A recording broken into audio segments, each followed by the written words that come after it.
Hello students, welcome to next toppers. बिल्कुल, अब आपकी हिंदी परीक्षा आ गई है तो पहले सोचा मैंने कि क्यों ना आपको सैंपल पेपर बता दिया जाए कि किस तरह से आपको पेपर सॉल्व करना है, किस तरह के प्रश्न आएंगे। ठीक है, तो सीबीएसई द्वारा रिलीज सैंपल पेपर है जिसमें आपको यह पता चलने वाला है कि निर्देशों को कैसे पढ़ना चाहिए, कितने प्रश्न आएंगे। ठीक है, ये सब आप जानेंगे, तो आइए मेरे साथ और ध्यान से सुनिए। सबसे पहला, जब आपके पास प्रश्न पत्र आएगा, ठीक है, जैसे ही क्वेश्चन पेपर आपके हाथ में आएगा, ठीक है, तो ये जो निर्देश दिए हैं, देखो आप यहां देख सकते हैं, बिल्कुल सेम हिंदी कोर्स ए जिसका कोड रहेगा 002। ठीक है, ये आपका कोर्स ए के लिए कोड है, तो ये आपको फिल भी करना पड़ेगा। निर्धारित समय 3 घंटे है, अधिकतम अंक 80 हैं, और ये निर्देश जो दिए हैं ना, लिखा है सामान्य निर्देश बेटा, लेकिन ये निर्देश सामान्य नहीं है। ठीक है, जब आप इन निर्देशों को ध्यान से पढ़ लेंगे तो आप ये समझ लो कि आपकी 10% समस्याओं का समाधान यही है। ठीक है, ये आपके हाथ में पेपर आया, आपने ध्यान से पढ़ा, इंस्ट्रक्शंस को पढ़िए। पहला क्या है, इस प्रश्न पत्र में कुल 15 प्रश्न है टोटल। मेन जो प्रश्न है वो कितने आए हैं, 15। सभी प्रश्न अनिवार्य है, आप ये नहीं सोच सकते कि 12वां कर लें या 14वां कर लें या इनमें अलग से ऑप्शंस है, नहीं, 15 के 15 प्रश्न आपको सॉल्व करना ही है। उनमें आंतरिक विकल्प अलग दिए हैं।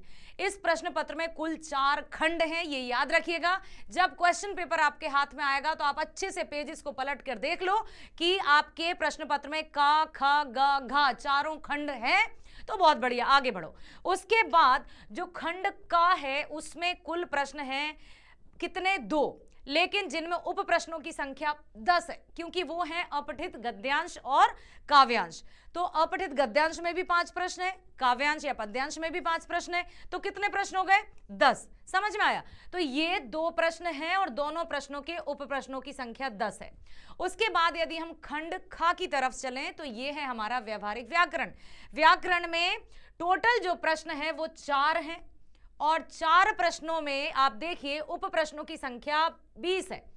आप कहने का मतलब हर एक प्रश्न में 5-5 प्रश्न है, तब जाकर उप प्रश्नों की संख्या 20 है। लेकिन यहां पर आपको इंटरनल ऑप्शंस दिए हैं, कैसे कि 20 में से आपको 16 उप प्रश्नों के उत्तर देना अनिवार्य है। मतलब हर एक जो प्रश्न रहेगा, जैसे पहला प्रश्न है रचना के आधार पर वाक्य भेद लिखिए, उसके 5 प्रश्न दिए जाएंगे, तो 5 में से कोई आप 4 करेंगे। इसी प्रकार से जब चारों में 5-5 दिए हैं और हम 5-5 में से 1-1 करेंगे तो मतलब 1-1 को छोड़ के 4-4 करेंगे, तो कुल हमें 16 प्रश्न तो करना ही है। उसके बाद यदि हम खंड ग पर चलें, ये है हमारी पाठ्यपुस्तक क्षितिज और कृतिका, मतलब मुख्य पाठ्यपुस्तक और पूरक पाठ्यपुस्तक पर आधारित, जिनमें पठित गद्यांश भी आएगा, पठित काव्यांश भी आएगा। ठीक है, तो कुल इनमें प्रश्न रहेंगे 5, जिनमें उप प्रश्नों की संख्या 20 है। हर एक प्रश्न में आप देखिए 4-4 प्रश्न रहेंगे, ताकि ये 20 प्रश्न हो जाएंगे। अब उसके बाद हम चलते हैं खंड घ की तरफ। कुल 4 प्रश्न हैं, सभी प्रश्नों के साथ उनके विकल्प दिए हैं। 4 प्रश्न हैं, आपको पता ही है कौन कौन से आने वाले, पत्र लेखन है, विज्ञापन लेखन है, ठीक है, ये सब आने वाले हैं। और ये उनके विकल्प भी दिए गए हैं कि इस अनुच्छेद में से इतने करो, 3 में से 1 करो, पत्र दोनों में से 1 करो, विज्ञापन इनमें से ये करो। ठीक है, तो ये सब आएगा। प्रश्नों के उत्तर दिए गए निर्देशों का पालन करते हुए लिखिए। अब आपको ये ध्यान रखना है कि जो भी निर्देश हैं, हड़बड़ाहट बिल्कुल नहीं। यहां आप यदि आज समझ लोगे तो वहां आपको यूं चुटकियों में आप आसानी से समझ जाएंगे। चलो, तो अब हम चलते हैं पहले प्रश्न की तरफ, जो है अपठित बोध, अर्थात पहला है गद्यांश, 7 नंबर का आ रहा है। जब हम इसमें से पढ़ेंगे तो सारे के सारे जो प्रश्न दिए हैं उनका उत्तर आपको यहीं मिलेगा, लेकिन ध्यान से आपको पढ़ना होगा। जीवन में सफल वही होता है जो उपयुक्त चुनाव करना जानता है। चुनाव करने में तनिक भी भूल चूक होने से हानि सुनिश्चित होती है। चुनाव, सिलेक्शन की कब क्या किया जाए, यदि हमने सही से चुनाव किया तो जीवन में सफलता निश्चित है। अब कुछ चुनाव हमारे वश में नहीं होते, जैसे माता पिता का चुनाव, जन्म मृत्यु आदि, किंतु कुछ चुनाव हमारे वश में होते हैं जिन पर हमारी सफलता या असफलता निर्भर करती है, जैसे अच्छी बुरी संगति का चुनाव, आलस्य और परिश्रम का चुनाव आदि। ये हमारे हाथ में है कि हमें किससे मित्रता करनी चाहिए, हमें क्या काम करना चाहिए, सब कुछ हमारे हाथ में है। यदि हमने सत्संगति अपनाई तो हमारा जीवन तो बल्ले बल्ले। उसी प्रकार से जब हमने परिश्रम को अपनाया तो फिर देखिए कि हम कैसे सफलता के चरम शिखर पर पहुंचेंगे। संगति का चुनाव इन सब चुनावों में सर्वाधिक महत्वपूर्ण होता होता है, क्योंकि इस चुनाव पर हमारा आचरण, कर्म, विचार, भाषा, स्तर, मनुष्यता, सफलता, असफलता सब कुछ निर्भर करती है। मनुष्य का चित्त बुराइयों और बुरे लोगों की ओर जल्दी आकृष्ट होता है। अक्सर आपने वो सुना होगा, all the glitters are not gold, हर चमकने वाली वस्तु सोना नहीं होती, लेकिन जो चकाचौंध है या जो बुराई है वो हमें इतनी जल्दी आकर्षित करती है अपनी ओर और हम ना चाहती उसकी ओर चले जाते हैं। लेकिन यहाँ पर लेखक ने यही हमें सोच दी है कि हम बुराइयों की ओर जल्दी आकर्षित ना हों, क्योंकि वो लगता है अच्छा लेकिन परिणाम उसका बुरा ही होता है। क्योंकि वो तुरंत हमें लगेगा कि अरे वाह, ये कितना अच्छा व्यक्ति है, हमसे कितने अच्छे से व्यवहार कर रहा है, लेकिन उसके मन में राम, बगल में छुरी, बाबा तेरी नियत बुरी, ऐसे व्यक्ति। ठीक है, तो बुराइयां बुरे लोगों की ओर जल्दी आकृष्ट होती हैं। जिस तरह पानी सदा नीचे की ओर जाता है, उसी तरह मनुष्य का मन भी बुराइयों की ओर शीघ्र लगता है, भागता है। जिस प्रकार ऊंचाइयों तक जाने में कष्ट उठाना पड़ता है, उसी प्रकार अच्छाई की ओर जाने में परिश्रम तो करना ही पड़ेगा। हम विवेक से काम लेकर अच्छे और बुरे काम का चुनाव कर सकते हैं। इसी विवेक के आधार पर जीवन में सफलता प्राप्त कर सकते हैं, क्योंकि संगति मनुष्य को सन्मार्ग की ओर अग्रसर करती है। जब हम किसी इमारत पर चढ़ते हैं सीढ़ियों के द्वारा, लिफ्ट की सहायता बिना, तो हम चढ़ने में कितना थक जाते हैं। तो हमारा जो ऊंचाई पर जाना है, सफलता प्राप्त करना है, मतलब परिश्रम तो करना पड़ेगा। नीचे उतरने में इतनी कठिनाई नहीं आती, अपने आप फिसल जाओगे तो भी नीचे ही जाओगे। इसलिए हम परिश्रम से नहीं घबराएंगे, हम सत्संगति का साथ रखेंगे। अब व्यक्ति को उच्च सामाजिक स्तर प्रदान करती है, विकास के लिए सुमार की ओर प्रेरित करती है, बड़ी से बड़ी कठिनाइयों का सफलतापूर्वक सामना करने की शक्ति भी हमें प्रदान करती है। कौन? ये देखिए, सन्मार्ग या सत्संगति। और सबसे बढ़कर व्यक्ति को स्वाभिमान प्रदान करती है। संगति के प्रभाव से पापी पुण्यात्मा और दुराचारी हो जाते हैं। क्या? संगति के प्रभाव से पापी पुण्यात्मा और सदाचारी हो जाते हैं। जैसे पापी जो हैं वो भी पुण्य आत्मा हो जाते हैं और दुराचारी भी सदाचारी हो जाते हैं। दुराचारी क्या हो जाते हैं? यह हम कहेंगे दुराचारी भी सदाचारी हो जाते हैं सत्संगति के प्रभाव से। ऋषियों की संगति के प्रभाव से ही वाल्मीकि जैसे भयानक डाकू महान कवि बन गए। अंगुलीमाल ने महात्मा बुद्ध की संगति में आने से हत्या, लूटपाट के कार्य को छोड़कर सदाचार के मार्ग को अपनाया। संगति एक प्राणवायु है जिसके संसर्ग या संपर्क मात्र से मनुष्य सदाचरण का पालन करने वाला तथा दयावान, विनम्र, परोपकारी एवं ज्ञानवान बन जाता है। अब देखिए इसके प्रश्न। नीचे दिए गए कॉलम 1 को कॉलम 2 से सुमेलित करके सही विकल्प का चयन कीजिए। तो कॉलम 1 और कॉलम 2 इनको अच्छे से देखना, पढ़ना, सब कुछ हमने पढ़ लिया है। क्या लिखा है? पहला, संगति है एक प्रकार की उपयुक्त चुनाव, प्राणवायु या संगति का चुनाव। तो संगति क्या है? एक प्रकार की प्राणवायु। मतलब हमने क्या देखा? पहले का दूसरा। सभी चुनावों में महत्वपूर्ण चुनाव है संगति का चुनाव, हमने देखा दूसरे का तीसरा। जीवन में सफलता के लिए आवश्यक है उपयुक्त चुनाव। तो पहले का दूसरा, दूसरे का तीसरा। हम देखें, पहले का दूसरा, दूसरे का तीसरा, तीसरे का पहला। तो हमें लगता है कि ये वाला विकल्प सही है। बिल्कुल, देखिए यही वाला विकल्प सही है। आगे चलते हैं। निम्नलिखित कथन पढ़कर नीचे दिए गए सही विकल्प का चयन कीजिए। जीवन में संगति का चुनाव महत्वपूर्ण है। क्यों? क्योंकि इस पर हमारा आचरण निर्भर करता है, इस पर हमारे कर्म निर्भर करते हैं, साथ ही साथ इस पर हमारी सफलता या असफलता निर्भर करती है, इस पर हमारे विचार भी निर्भर करते हैं। अब आप ये देखो, क्या केवल दूसरा ही सही है? इस पर हमारा आचरण निर्भर करता है। दूसरा क्या दिया? क्या 1 और 3 सही है? जी, इस पर हमारा आचरण निर्भर करता है, इस पर हमारी सफलता असफलता निर्भर करती है। या चौथा, पहला, दूसरा, तीसरा और चौथा सही है, या फिर पहला, तीसरा और चौथा सही है। पहला, इस पर हमारा आचरण, उसके बाद तीसरा, इस पर हमारी सफलता असफलता, चौथा, इस पर हमारे विचार निर्भर करते हैं। क्या लगता है आपको कौन सा होना चाहिए? यस, तो इस पर 1, 2, 3 और 4, चारों के चारों सही हैं। अगला आया कथन। ठीक है, कथन क्या है? एक सफल व्यक्ति अपने विवेक के आधार पर ही सफलता प्राप्त कर सकता है। क्या ये कथन जो दिया है वो सही है? सिर्फ मैं कथन की बात पूछ रही हूं बेटा, किसके लिए, क्यों, ये नहीं पूछा है। क्या लिखा है यहाँ पर? एक सफल व्यक्ति अपने विवेक के आधार पर सफलता प्राप्त कर सकता है। बिल्कुल ठीक है भाई, तो क्या कहेंगे हम? हाँ, कथन तो सही है। अपने विवेक से ही उसे सही गलत के चुनाव की जानकारी होती है। तो क्या लिखा है? एक सफल व्यक्ति अपने विवेक के आधार पर ही सफलता प्राप्त कर सकता है। यस, क्योंकि वह अपने विवेक से ही उसे सही गलत के चुनाव की जानकारी होती है। तो कथन 1 गलत, हटाओ इसको बिल्कुल। कथन और कारण दोनों गलत, इसको भी हटाओ। ए और दोनों सही, कारण सही व्याख्या करता है, यस, ठीक है। तो अब कहने का तात्पर्य क्या होगा, उत्तर आ जाएगा हमारा तीसरा। समझ में आया बेटा, दोनों सही, तो जहां पर दोनों सही है वो हमारा उत्तर सही हो जाएगा, ठीक है। आराम से हम कर रहे हैं ना इसकी प्रैक्टिस, आपने ऐप पर भी देखे होंगे, हमने सैंपल पेपर्स दिए थे। अब ये देखिए संगति के प्रभाव का क्या परिणाम होता है। 3 ऑब्जेक्टिव टाइप थे, अब चौथा और पांचवा आपको सब्जेक्टिव टाइप है जो कि आपको लिखना है। तो संगति के प्रभाव का क्या परिणाम होता है, संगति अच्छी होगी तो सब कुछ अच्छा ही होगा।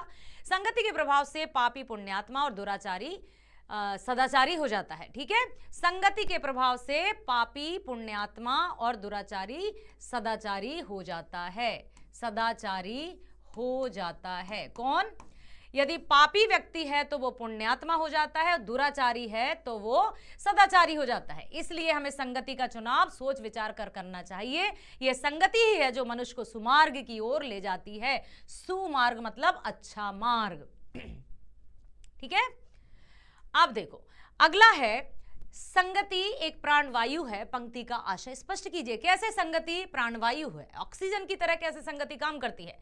प्रस्तुत पंक्ति का आशय है कि संगति में वह शक्ति है जिसके द्वारा मनुष्य उचित दिशा पाकर सदाचरण का पालन करने वाला ज्ञानवान बन जाता है, ठीक है, बुद्धिमान बन जाता है, उसका जीवन बहुत अच्छे से चलता है। संगति व्यक्ति को कुमार्ग से सुमार्ग की ओर ले जाती है, पापी पुण्यात्मा बन जाता है, दुराचारी सदाचारी बन जाता है। ये होता है संगति का प्रभाव। दूसरा है निम्नलिखित काव्यांश पर आधारित प्रश्नों के उत्तर दीजिए। अब ये जो काव्यांश हैं वो इस तरह के आएंगे, तभी तो आप कहते हैं ना मैडम काव्यांश हमें समझ में नहीं आते। ध्यान से पढ़ो, सब कुछ लिखा है। क्या लिखा है, बिन बैसाखी अपनी शर्तों पर मैं मदमस्त चला। बैसाखी क्या है, जिसके सहारे चला जाता है। जैसे किसी के पैरों में कोई परेशानी होती तो बैसाखी लेकर चलते हैं ना, वो है सहारा। तो बिन बैसाखी अपनी शर्तों पर मैं मदमस्त चला, सब्ज बाग को दिखा दिखा दुनिया रह रहे मुस्काई, कंचन और कामनी ने भी अपनी छटा दिखाई।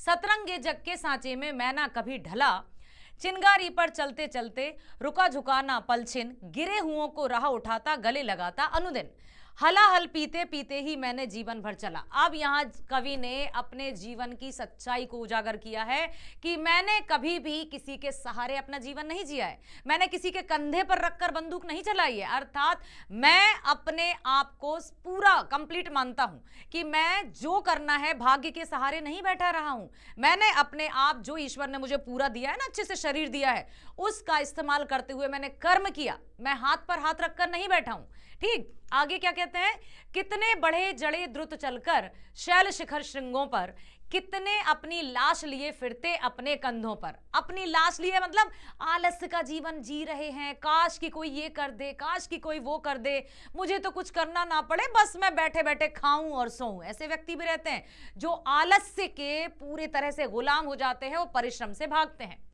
सबकी अपनी अलग नियति है जीने की कला, आंधी से जूझा करना ही बस आता है मुझको। अब यहाँ आंधी क्या है, परेशानियां, मुश्किलें। जीवन में जितनी भी परेशानियां आई मैंने उनका सामना किया। पीड़ाओं के संग संग जीना भाता है बस मुझको, मैं तटस्थ जो भी जग समझे यह कह ले भला बुरा भला। मैंने जैसे भी अपना जीवन जिया है अपने तरीके से जिया है, मैंने किसी भी तरह से अपने आप को कभी आश्रित नहीं पाया है, मैंने किसी पर भी अपने आप को बोझ नहीं बनने दिया है, मैं भाग्य के सहारे नहीं बैठा रहा, क्योंकि मैं जानता हूं कि हाथों की लकीरों पर यकीन मत करना यारो, क्योंकि भाग्य या किस्मत तो उनकी भी होती है जिनके हाथ ही नहीं होते। तो यहां पर कवि ने यही बताया है। कवि ने जीवन कैसे बिताया है अच्छे से बताना। कष्टों से जूझकर और पीड़ाओं को चूमकर, दुखियों के दुख दूर कर, निराश्रितों को आश्रय देकर, डूबते को बचाकर और भूखों को भोजन देकर, क्रांति का बिगुल बजाकर और मातृभूमि को जीवन देकर। नो, कष्टों से जूझकर और पीड़ाओं को चूमकर। पीड़ा मतलब दुख, दर्द, वेदना।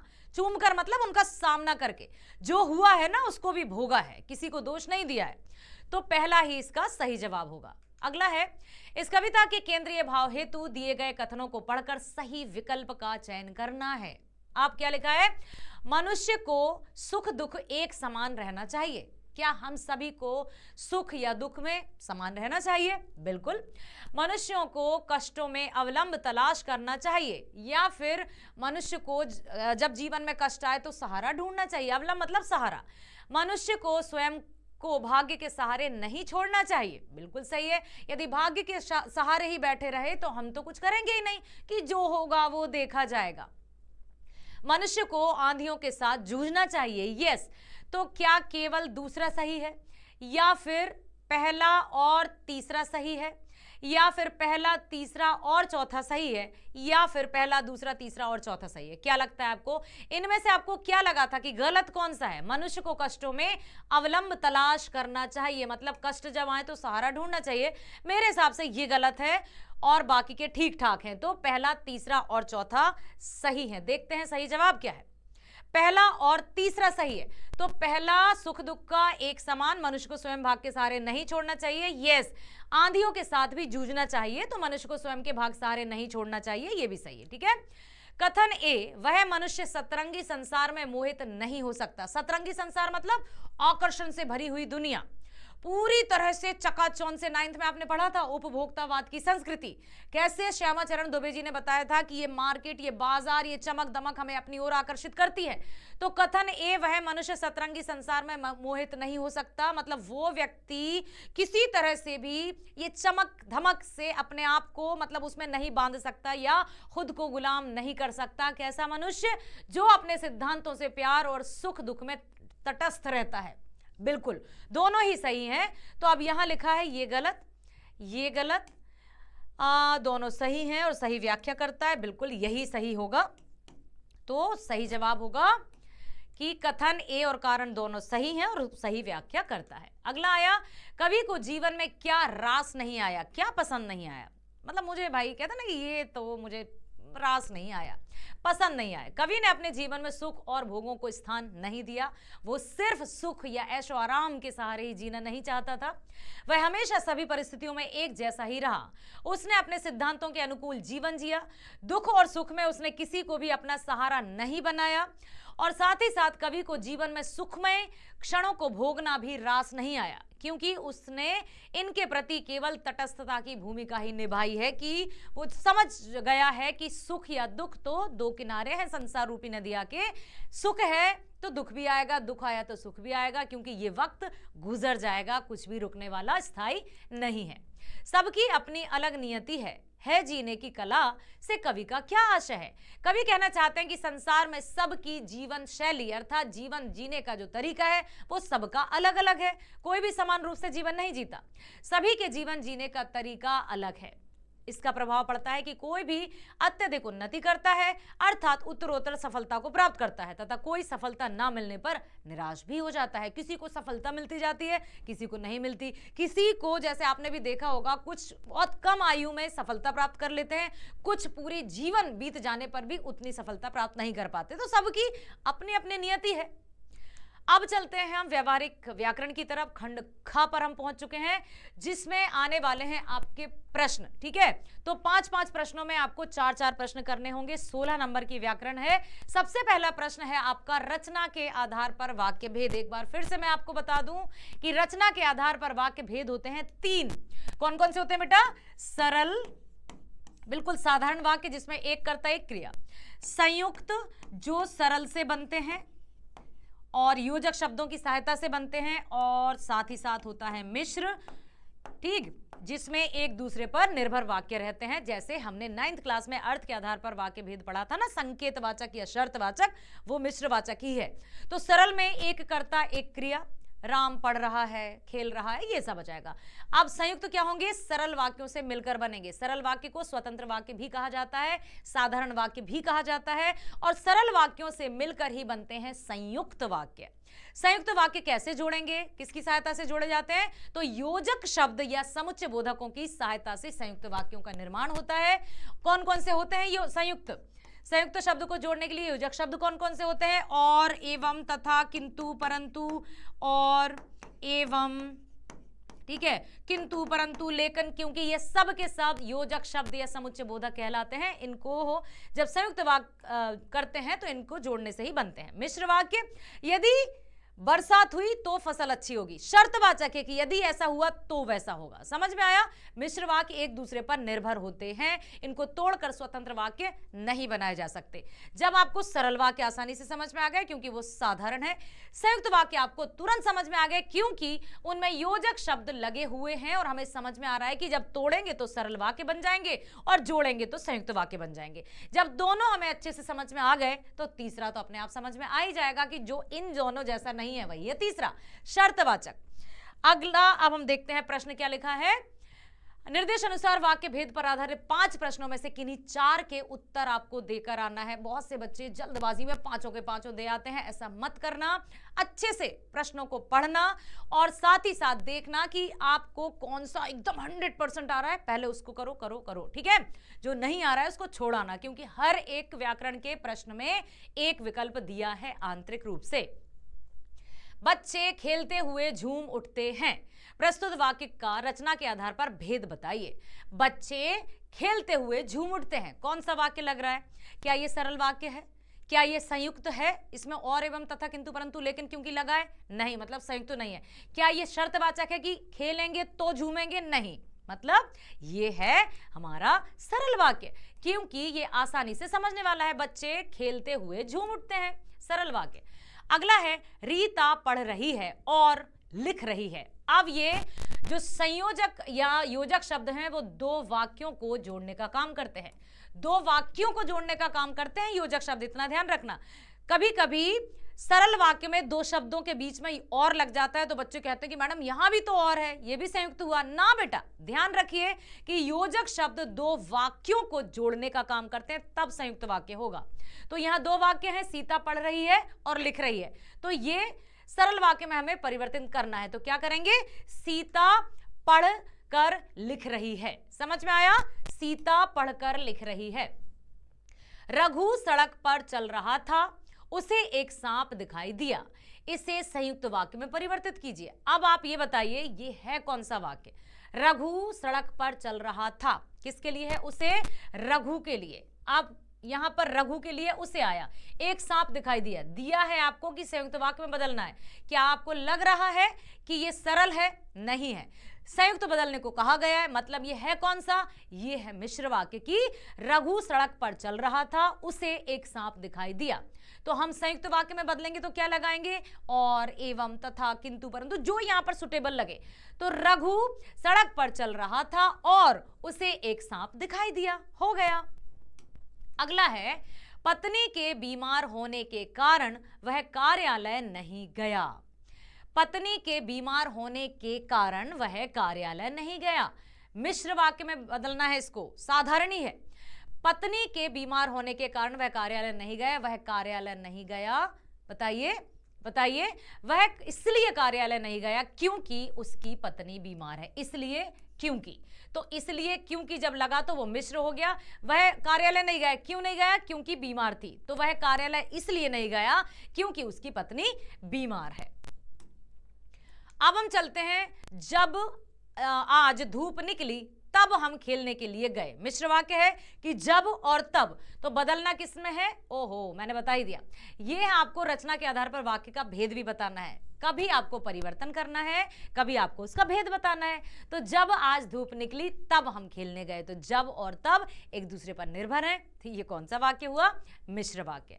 अगला प्रश्न है हमारा वाच्य पर आधारित, ठीक है। तो निर्देश अनुसार वाच्य पर आधारित 5 प्रश्नों में से किन्हीं 4 के प्रश्न उत्तर दो। अच्छे से मैं बार बार आपको बता रही हूं कि पांचों प्रश्नों पर ध्यान देना, पांचों प्रश्नों को अच्छे से पढ़ना। जैसे ये आपके हाथ में प्रश्न पत्र है और यहाँ आप गए, अपठित गद्यांश किया, व्यवहारिक व्याकरण ये हमारी चल रही है।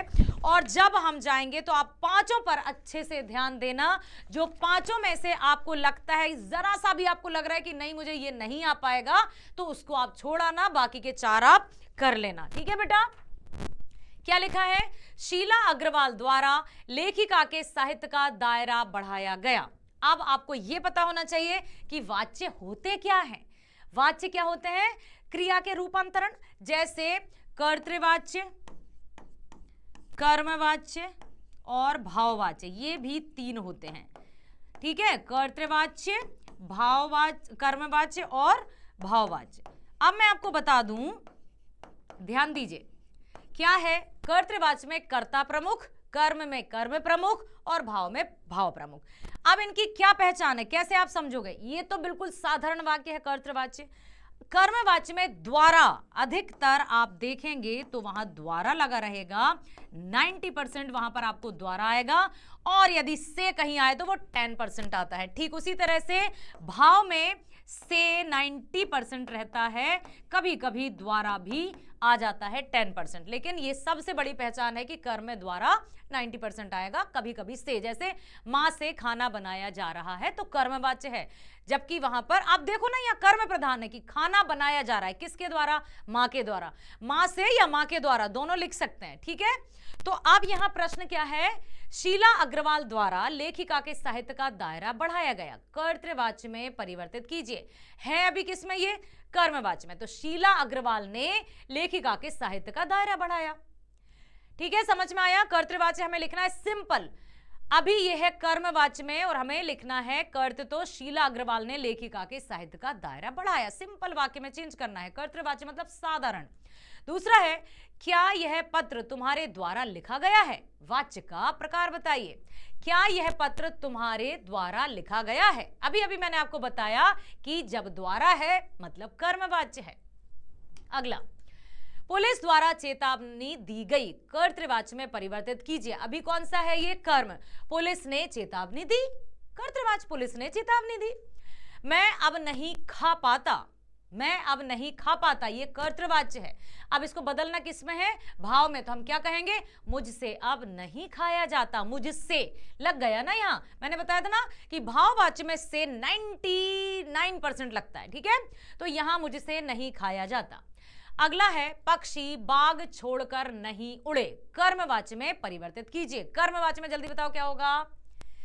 पक्षियों द्वारा बाग छोड़कर नहीं उड़ा गया, पक्षियों द्वारा बाग छोड़कर नहीं उड़ा गया। द्वारा लगा दो, वाक्य अपने आप बन जाएगा। अब है अगला, हाँ, अब हम चले पद परिचय की ओर, ठीक है। पद परिचय में हम क्या देखेंगे? इसमें हम देखेंगे, ये भी आपको 5 में से 4 करना है। निम्नलिखित वाक्यों में रेखांकित पदों का परिचय देना है। अब मैं एक और बात आपको बता दूं, एक और मैं आपको बात बता दूं, अच्छे से देखो, अच्छे से सुनना बच्चे। यहां पर हम जब देखेंगे, 5वां प्रश्न आया हमारा, ठीक है, कि हमें पद परिचय, पद परिचय अर्थात आप ध्यान से सुनो, पद क्या है? शब्द। लेकिन कोई भी शब्द पद कब कहलाएगा? जब कोई भी शब्द स्वतंत्र रूप से लिखा है, जैसे पेन, रिमोट, चश्मा, घड़ी, टेबल, कुर्सी, मोबाइल, अपने आप में ये स्वतंत्र रूप से लिखे हैं तो ये शब्द हैं। लेकिन जब यही शब्द पेन, रिमोट, चश्मा, घड़ी, यदि ये वाक्य में आ जाएंगे तो ये पद कहलाएंगे। पेन, लाली मैडम ने हाथ में पेन पकड़ा है, अब पेन के नीचे अंडरलाइन, तो आप वो पद कहेंगे, उसको हम शब्द नहीं कहेंगे। लाली मैडम ने चश्मा पहना है, तो चश्मा क्या हो गया? पद हो गया। कोई भी शब्द जब वाक्य में प्रयोग किया जाता है तो वो पद कहलाता है। तो पद परिचय के लिए हमें ध्यान रखना है कि हमने शुरू से लेकर अब तक जितनी भी व्याकरण पढ़ी है वो यहाँ पद परिचय में काम आने वाली है। आपने कक्षा दूसरी, तीसरी, चौथी से व्याकरण शुरू कर दी थी ना। संज्ञा किसे कहते हैं, सर्वनाम किसे कहते हैं, क्रिया, विशेषण, कारक, लिंग, वचन, ये सब हम पढ़ रहे हैं ना बहुत छोटी छोटी क्लासेस से। तो ये पद परिचय संपूर्ण व्याकरणिक परिचय, मतलब पद परिचय होता क्या है? पदों के व्याकरणिक परिचय को पद परिचय कहते हैं। पद क्या है? शब्द। कब होगा शब्द पद? जब कोई शब्द वाक्य में प्रयोग किया जाता है तो वो पद कहलाता है। और पदों का संपूर्ण या पदों का व्याकरणिक परिचय ही पद परिचय कहलाता है। अब जैसे लिखा है, निम्नलिखित वाक्यों में रेखांकित पदों का परिचय देखिए। अब रेखांकित मतलब अंडरलाइन, जिस शब्द के नीचे अंडरलाइन होगी या जो शब्द रेखांकित होगा हमें उसका परिचय देना है। तो आप मुझे बताइए कि यहां किसके नीचे है? श्याम के नीचे अंडरलाइन है। पहले श्याम यहां रहता था, जल्दी बताओ श्याम क्या है? संज्ञा, सर्वनाम, क्रिया, विशेषण, लिंग, वचन, कारक, क्या क्या है? जल्दी बताओ। काल कौन सा है?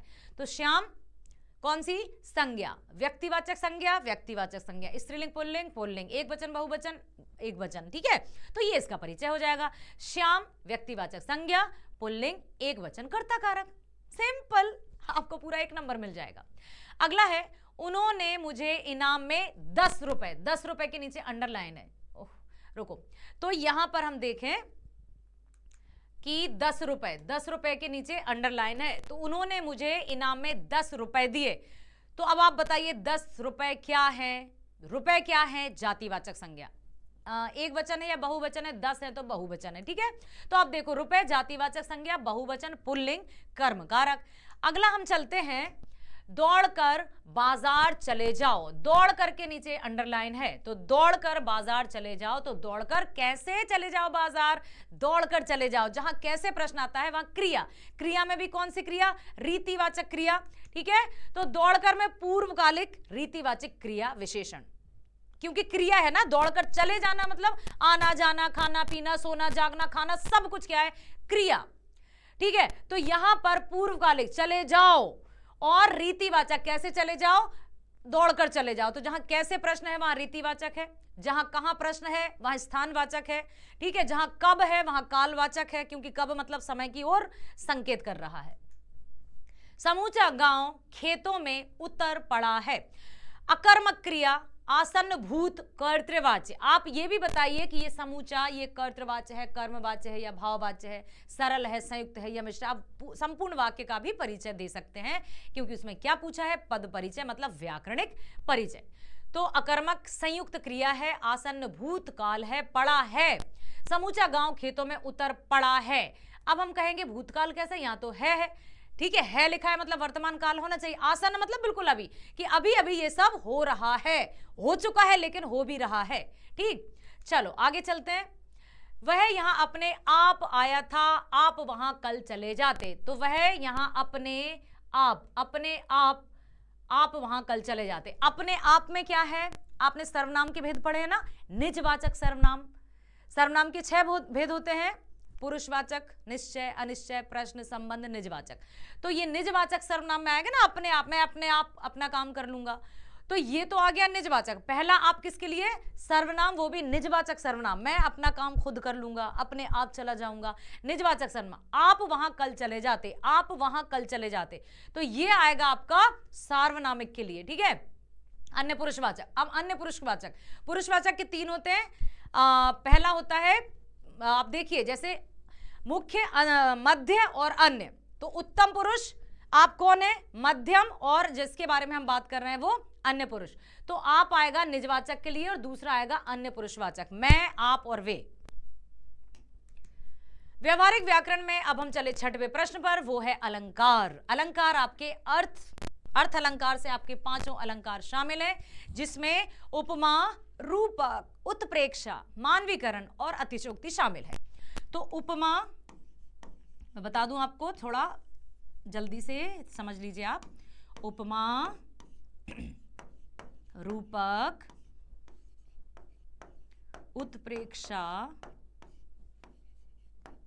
मानवीकरण और अतिशयोक्ति, ये 5 अलंकार आपके हैं, ठीक है। तो अब यहां दी हम बात करें तो उपमा मतलब तुलना करना, और यदि हम रूपक की बात कहें तो जहां उपमान और उपमेय की समानता होती है वहां रूपक अलंकार।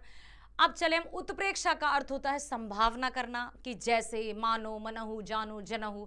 मानवीकरण मतलब जिन काव्य पंक्तियों में मानव की क्रियाओं का आरोपण कहां किया जाए? प्रकृति पर। जैसे मेघ आए बड़े बंठन के सवर के, ये आ जाएगा मानवीकरण में। या देह की पतली कमर की है लचीली, ये आ जाएगा क्योंकि अलसी के पेड़ का वर्णन किया है। तो जहां पर मानवीय, फूल हंसे कलियां मुस्काई, मानवीकरण अलंकार, क्योंकि हंसता मुस्कुराता कौन है? हम। तो जो हमारी क्रियाएं हैं वो यदि प्रकृति पर कहीं भी प्रयोग में आती हैं कविताओं में, तो वहां मानवीकरण होता है। अति का मतलब आप समझते ही हैं, अति हो गई यार, हद हो गई, ऐसा हो ही नहीं सकता। लोक सीमा से बढ़ चढ़कर जब बात की जाए तो अतिशयोक्ति अलंकार। लखन नट आहुति सरिस भृगुवर कोप कृसानु। रेखांकित काव्य पंक्ति में कौन सा अलंकार है? आपकी ही पाठ्य पुस्तक राम लक्ष्मण परशुराम संवाद से यह पंक्ति ली गई है। लखन आहुति सरिस भृगुवर कोप कृसानु। आहुति सरिस, सरिस, सरिस मतलब होता है के जैसा, के समान। तो जहां बात होती है समानता की तो वहां देखो, आहुति सरिस भृगुवर कोप कृसानु, को भृगुवर कोप कृसानु। अब इसमें आप देखिए कि यहां उपमान और उपमेय, उपमान और उपमेय समझते हैं बेटा। उपमान होता है जिसकी तुलना की, मतलब देखो, उपमान, उपमेय, उपमान, उपमेय, ठीक। उपमान मतलब जिससे तुलना की जाती है, जिससे, जिससे मतलब जिसे माना जाता है, जिससे तुलना की जाए। उपमेय क्या है? जिसकी तुलना की जाती है, जिसकी तुलना की जाती है वो होता है उपमेय। तो यहां आप देखिए क्यों है इसमें रूपक अलंकार। यहां उपमेय और उपमान भृगुवर कोप और कृसाणु का अभेद आरोपण के कारण रूपक अलंकार है। उपमान और भृगुवर कोप, भृगुवर कोप, ठीक है, भृगुवर। तो अब चले हम आगे। अगला प्रश्न है, एक दिन बोला यूं पुष्प डाल से, लगते हैं कुछ हाल तुम्हारे निढाल से। अब देखो इसमें कौन सा अलंकार है? एक दिन बोला यूं पुष्प डाल से, क्या पुष्प डाल से बोलेगा? कौन बोलता है? हम। लगते हैं कुछ हाल तुम्हारे निहाल से, किस तरह से वार्तालाप चल रहा है? जैसे हम लोगों के बीच में आपसी वार्तालाप चल रहा हो, इसलिए यहां पर मानवीकरण अलंकार है। जहां मानव की क्रियाएं, जैसे बोलना क्रिया है, हालचाल पूछना क्रिया है, ये हम पूछते हैं एक दूसरे से, लेकिन वहां कवि ने क्या बोला कि एक दिन बोला पुष्प, फूल डाल से पूछने लगा कि और क्या हालचाल है तुम्हारे। तो अब ये जो वार्तालाप दिखाया है प्रकृति में, पेड़ों में, कविताओं में, वो मानवीकरण अलंकार है। अगला है, प्रात नभ था बहुत गीला शंख जैसे, इस काव्य पंक्ति में कौन सा अलंकार है? प्रात नभ था बहुत गीला शंख जैसे, तो यहां अब जैसे है, तो आप देखिए जहां तुलना की जाती है वहां उपमा अलंकार होता है। प्रस्तुत पंक्ति में उपमेय नभ, उपमान शंख, किससे तुलना की जा रही है? जिससे तुलना की जाती है वो होता है उपमान, और जिसकी तुलना की जाती है वो होता है उपमेय। तो उपमेय क्या है? प्राता नभ था बहुत गीला शंख जैसे, तो उपमेय नभ, उपमान शंख, समानता सूचक शब्द जैसे समान, गीला है, इसमें नभ की उपमा दी जाने के कारण यह उपमा अलंकार है। अगला है, बहुत काली सिल जरा से लाल केसर से की जैसे धुल गई हो, इन पंक्तियों में कौन सा अलंकार है? ये 12th क्लास की कविता की पंक्तियां हैं। बहुत काली सिल जरा से लाल केसर से की जैसे धुल गई हो, की जैसे धुल गई हो। अब देखो यहां जैसे, मानो, मनहु, मान लिया कि ऐसा लग रहा है जैसे हो, तो जहां संभावना दिखाई देती है, जिन काव्य पंक्तियों में संभावना की जाती है, वहां उत्प्रेक्षा अलंकार होता है। एक बार फिर मैं आपको पांचों अलंकारों के नाम और उनके अच्छे से बता दूं कि उपमा तुलना की जाती है, रूपक, उपमान और उपमेय की अत्यधिक समानता के कारण उपमान और उपमेय को अलग करना बहुत मुश्किल हो जाता है, नामुमकिन हो जाता है, इसलिए वो रूपक कहलाता है। जैसे यदि उपमा अलंकार का उदाहरण हम दें तो कहेंगे सीता का मुख चंद्रमा के समान है, लेकिन यदि रूपक को इसी में बना दें तो सीता चंद्रमुखी है, सीता को चंद्रमुखी कह दिया। मैया मैं तो चंद्र खिलौना ले हूं, चंद्र के जैसा खिलौना नहीं चाहिए, मुझे चंद्र ही खिलौना चाहिए। तो उपमान उपमेय एक हो गए।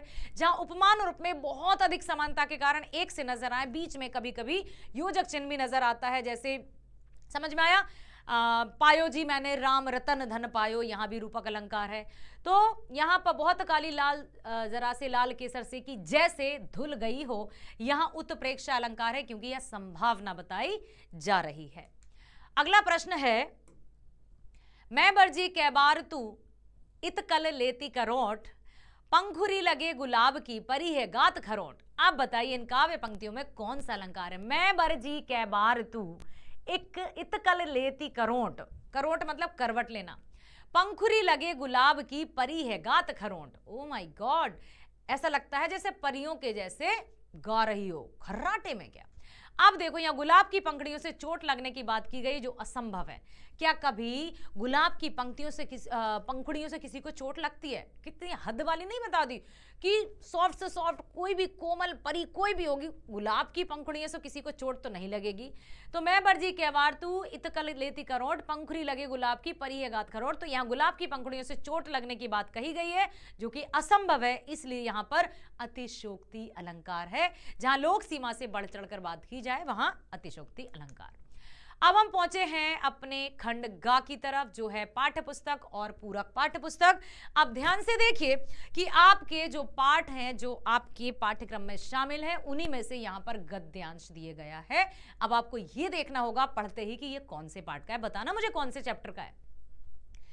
निम्नलिखित पठित गद्यांश पर आधारित बहुविकल्पी प्रश्नों के सर्वाधिक उपयुक्त विकल्प चुनकर लिखिए 5 नंबर। आजाद हिंद फौज के मुकदमे का सिलसिला था। सभी कॉलेजों, स्कूलों, दुकानों के लिए हड़ताल का आह्वान था। जो नहीं कर रहे थे, छात्रों का एक बहुत बड़ा समूह वहां जा जाकर हड़ताल करवा रहा था।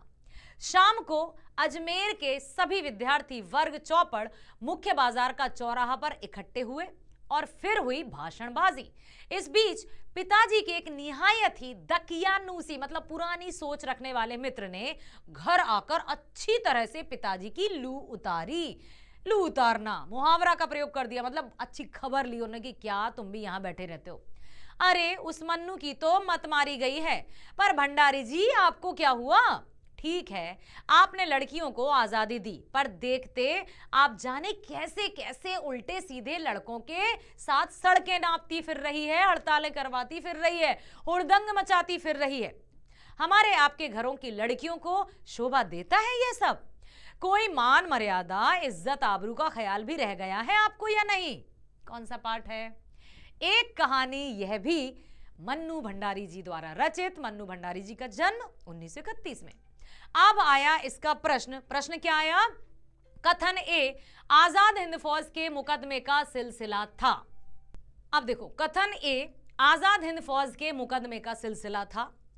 कारण अध्यापकों का बड़ा समूह हड़तालें करवा रहा था। अब बताओ, पहले आप इसमें बिल्कुल, इसमें बच्चे कह रहे हैं ना, मैं अजर्शन रीजन में बहुत अजर्शन मतलब इसमें बहुत बहुत मुश्किल आती है। क्यों आना है भाई? देखो बताऊं क्यों, आप खुद देखो। अब क्या लिखा है? आजाद हिंद फौज के मुकदमे का सिलसिला था। क्या हमने अभी पढ़ा है ऐसा कुछ? हमने अभी यहां पढ़ा है ना, आजाद हिंद फौज के मुकदमे का सिलसिला था। बिल्कुल, कथन एकदम सही है। अब कारण क्या दिया है? अध्यापकों का बड़ा समूह हड़तालें करवा रहा था। क्या अध्यापकों का बहुत बड़ा समूह हड़तालें करवा रहा था? छात्रों का बहुत बड़ा समूह था, अध्यापकों का तो नहीं था। तो इसका मतलब क्या हुआ? इसका मतलब यह हुआ कि कथन तो सही है लेकिन कारण गलत है। कथन ए गलत नहीं, कथन ए और कारण दोनों गलत। कथन ए सही किंतु कारण आर गलत। कथन ए और कारण दोनों, कौन सा लगता है आपको सही? हाँ बिल्कुल, तीसरा यहां सही है कि कथन ए तो सही है लेकिन कारण तो बिल्कुल गलत है, क्योंकि यहां अध्यापकों का बड़ा समूह हड़तालें नहीं करवा रहा था, सारे के सारे छात्र हड़ताल कर रहे थे। लेखिका के पिता के मित्र को लेखिका के विषय में पता चला। लेखिका के पिता के मित्र को लेखिका के बारे में पता चला। कथन के लिए उचित विकल्प का चयन कीजिए। लेखिका अध्यापकों के साथ नारे लगाती है। क्या वो अध्यापकों के साथ जा जाकर नारे लगा रही थी, भारत माता की जय, वंदे मातरम? या फिर लेखिका लड़कों के साथ हड़तालें करवाती है? या फिर लेखिका लड़कों के साथ हुड़दंग मचाती है? या फिर लेखिका भाषणबाजी से दूर रहती है? अब बताइए कौन से आपको ऐसा लगता है कि चारों में से दो तो एकदम गलत है? अब देखते हैं हम। कथन 1 और 2 सही, अध्यापक नो, एक तो बिल्कुल सही नहीं है। कथन 1 और 3 सही, एक तो है ही नहीं से मतलब दूसरा भी नहीं। कथन 2 और 3 सही, लेखिका लड़कों के साथ हड़तालें करवाती है, सही है। लेखिका लड़कों के साथ हुड़दंग मचाती है, बिल्कुल सही है। या फिर कथन 3 और 4, लेखिका भाषण, नो। तो अब आपका आ जाएगा कथन 2 और 3 सही हैं। कथन 2 और 3 सही है, तीसरा वाला ही इसका सही जवाब है। ठीक, चलो। लेखिका ने पिता के मित्र को किस शब्द से संबोधित किया? आंदोलनकारी विचारधारा वाले व्यक्ति। क्या जो लेखिका के पिताजी के एक दकियानूसी विचार वाले जो मित्र आए थे, क्या कहा था कि अरे भाई वो तो बहुत आंदोलनकारी विचारधारा वाले व्यक्ति हैं, ऐसा कहा था? या फिर भाषण देने वाले व्यक्ति कहा था? या फिर निहायत संग्रामी विचारधारा वाले व्यक्ति कहा था? या फिर निहायत ही दकियानूसी स्वभाव वाले? दकियानूसी मतलब एकदम पुरानी सोच, रूढ़िवादी सोच रखने वाले व्यक्ति। तो लेखिका ने क्या कहा था उनके मित्र को? यही कहा था कि निहायत ही दकियानूसी स्वभाव वाले व्यक्ति। अगला है, अरे उस मन्नू की तो मत मारी गई है, प्रस्तुत कथन में वक्ता और श्रोता कौन है? क्रमशः बताना है। अरे उस मन्नू की तो मत मारी गई है। तो पिताजी हैं क्या वक्ता? पिताजी के मित्र प्रिंसिपल, पिताजी अध्यापक, पिताजी, पिताजी के मित्र और पिताजी। अच्छे से सुनना। अब आप देखो यहां लिखा है पिताजी, पिताजी के मित्र। बहुत से बच्चे इसको टिक लगाकर आ जाएंगे, लेकिन बेटा ये सही नहीं है, क्योंकि यहां उन्होंने दिया है कि वक्ता और श्रोता क्रमशः कौन, ये शब्द बोल कौन रहा है, तो पहले जो यहां लिखा होगा वही सही आएगा। अरे उस मन्नू की तो मत मारी गई है। ये किसने बोला था? ये पिताजी के मित्र ने बोला था। किससे बोला था? पिताजी से। तो यही वाला सही है ना। क्रमशः मतलब जो पहले यहां लिखा है वो पहले यहां लिखा होना चाहिए। क्लियर हुआ? तो सही उत्तर है पिताजी के मित्र और पिताजी। अगला है, लेखिका के पिता के मित्र ने लेखिका की कैसी छवि उसके पिता के सामने प्रस्तुत की? लेखिका के पिता के मित्र ने लेखिका की कैसी छवि उनके पिता के सामने प्रस्तुत की थी? सकारात्मक, ना नकारात्मक, अतिशयोक्तिपूर्ण, या फिर ये सभी? तो सकारात्मक तो नहीं थी, ठीक है, नकारात्मक कहेंगे इसको, हम नकारात्मक ही कहेंगे, क्योंकि उन्होंने कहा कि कैसे कैसे लड़कों के साथ सड़कें नापती फिर रही है, हुड़दंग मचाती फिर रही है, नारे लगाती है, नकारात्मक छवि प्रस्तुत की थी। अब है गद्य पाठों के आधार पर निम्नलिखित 4 प्रश्नों में से किन्हीं 3 प्रश्नों के उत्तर देना है आपको 25 से 30 शब्दों में। कितने प्रश्नों में से? 4 प्रश्नों में से आपको 3 प्रश्नों के उत्तर देना है, ठीक है। बाल गोविंद भगत में अपने पुत्र से अत्यधिक स्नेह करने के उपरांत भी बाल गोविंद भगत ने उसकी मृत्यु होने पर उसे गले क्यों नहीं लगाया? बाल गोविंद भगत जो कबीर पर आस्था रखते थे, उनके अनुसार साहिब, कबीरदास जी भी साहिब को मानते थे और वो कबीर को अपना साहिब मानते थे, और उनका जो आस्था थी पूरी तरह से परमात्मा पर थी। जिस तरह से कबीर निर्गुण भक्ति धारा के कवि कहे जाते हैं, है ना, वैसे ही बाल गोविंद भगत भी थे। उनके अनुसार ईश्वर का रंग रूप आकार कुछ नहीं होता, और ये जो हमारी आत्मा है वो परमात्मा का ही रूप है। जब हमारी या मनुष्य की मृत्यु होती है तो इसमें रोने की या दुख मनाने की, शोक मनाने की आवश्यकता नहीं होती, और सबसे अधिक तो उत्सव मनाने की बात होती है। क्यों? क्योंकि आत्मा परमात्मा से जाकर मिलती है, विरहिणी अपने प्रेमी से जाकर मिलती है। तो पाठ बाल गोविंद भगत में अपने पुत्र से अत्यधिक स्नेह करने के उपरांत भी बाल गोविंद भगत ने उसकी मृत्यु पर उसे गले से क्यों नहीं लगाया? किसने लिखा है ये? राम वृक्ष बेनीपुरी जी ने। तो बाल गोविंद भगत अपने इकलौते पुत्र से बहुत प्यार करते थे। उन्होंने एक सुशील लड़की से अपने पुत्र का विवाह भी करवाया। जब बीमारी के कारण उसकी मृत्यु हो गई तो उनका दुख तो बहुत हुआ, लेकिन उस दुख को दिल से नहीं लगाया, उसे ईश्वर की इच्छा मानकर स्वीकार किया। उनके अनुसार आत्मा परमात्मा से जा मिली है, इसलिए दुख नहीं उत्सव मनाना चाहिए। इसी विचारधारा के कारण उन्होंने अपने दुख व्यक्त नहीं किया और पुत्र को गले नहीं लगाया। अगला है, जब नवाब साहब ने खीरा खाया ही नहीं तो उनकी ओर से डकार शब्द कैसे, किस प्रकार सुनाई दिया? लखनवी अंदाज पाठ के आधार पर बताइए, बताइए कैसे कैसे कैसे। यशपाल जी का लिखा हुआ है कि जब नवाब साहब ने ककड़ी या खीरा खाई नहीं, उन्होंने क्यों कहा डकार आ गई एकदम, ऐसे कैसे, क्या ये संभव है? तो देखिए, नवाब साहब ने खीरे की फांकों में जीरा मिला नमक बताया। थोड़ी सी आपको प्रोसेस बतानी होगी अच्छे से। जीरा मिला नमक बुरका, फिर लेखक को भी उन्होंने कहा कि किबला शौक फरमाए, लेखक ने मना कर दिया। हर एक फांक को, है ना, हर एक फांक को वो ले गए, नाक तक सूंघा और खिड़की से बाहर फेंकते गए, फिर भी बिना खाए उन्होंने डकार ली। ऐसा क्यों?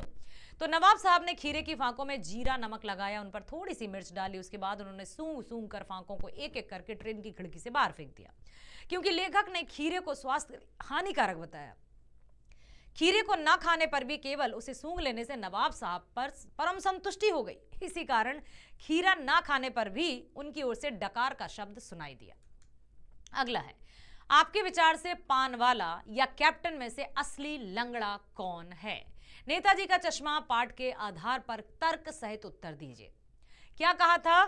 जब हालदार साहब ने पानवाले से पूछा था कि अरे ये नेताजी की मूर्ति पर चश्मा कौन लगाता है, तो उन्होंने कहा था कैप्टन लगाता है। कैप्टन शब्द सुनते ही हालदार साहब को लगा कि वो शायद कोई सेना का सिपाही है, आजाद हिंद फौज का सिपाही रहा होगा या नेताजी का साथी रहा होगा।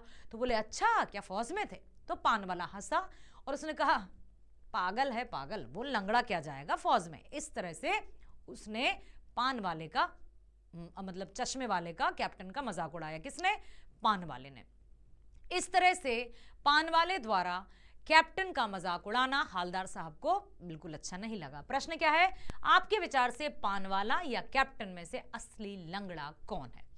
लंगड़ा सिर्फ फिजिकली लंगड़ा नहीं कहा जाता, जो मानसिक रूप से भी बुद्धि होते हुए भी यदि इस तरह की तुच्छ निम्न श्रेणी की बातें करते हैं तो वो भी कहते हैं ना अक्ल के अंधे हैं। बिल्कुल, तो अक्ल के लंगड़े ही हैं। दिमाग होते हुए भी लंगड़ापन दिखाई दे रहा है, उनकी सोच इतनी छोटी है।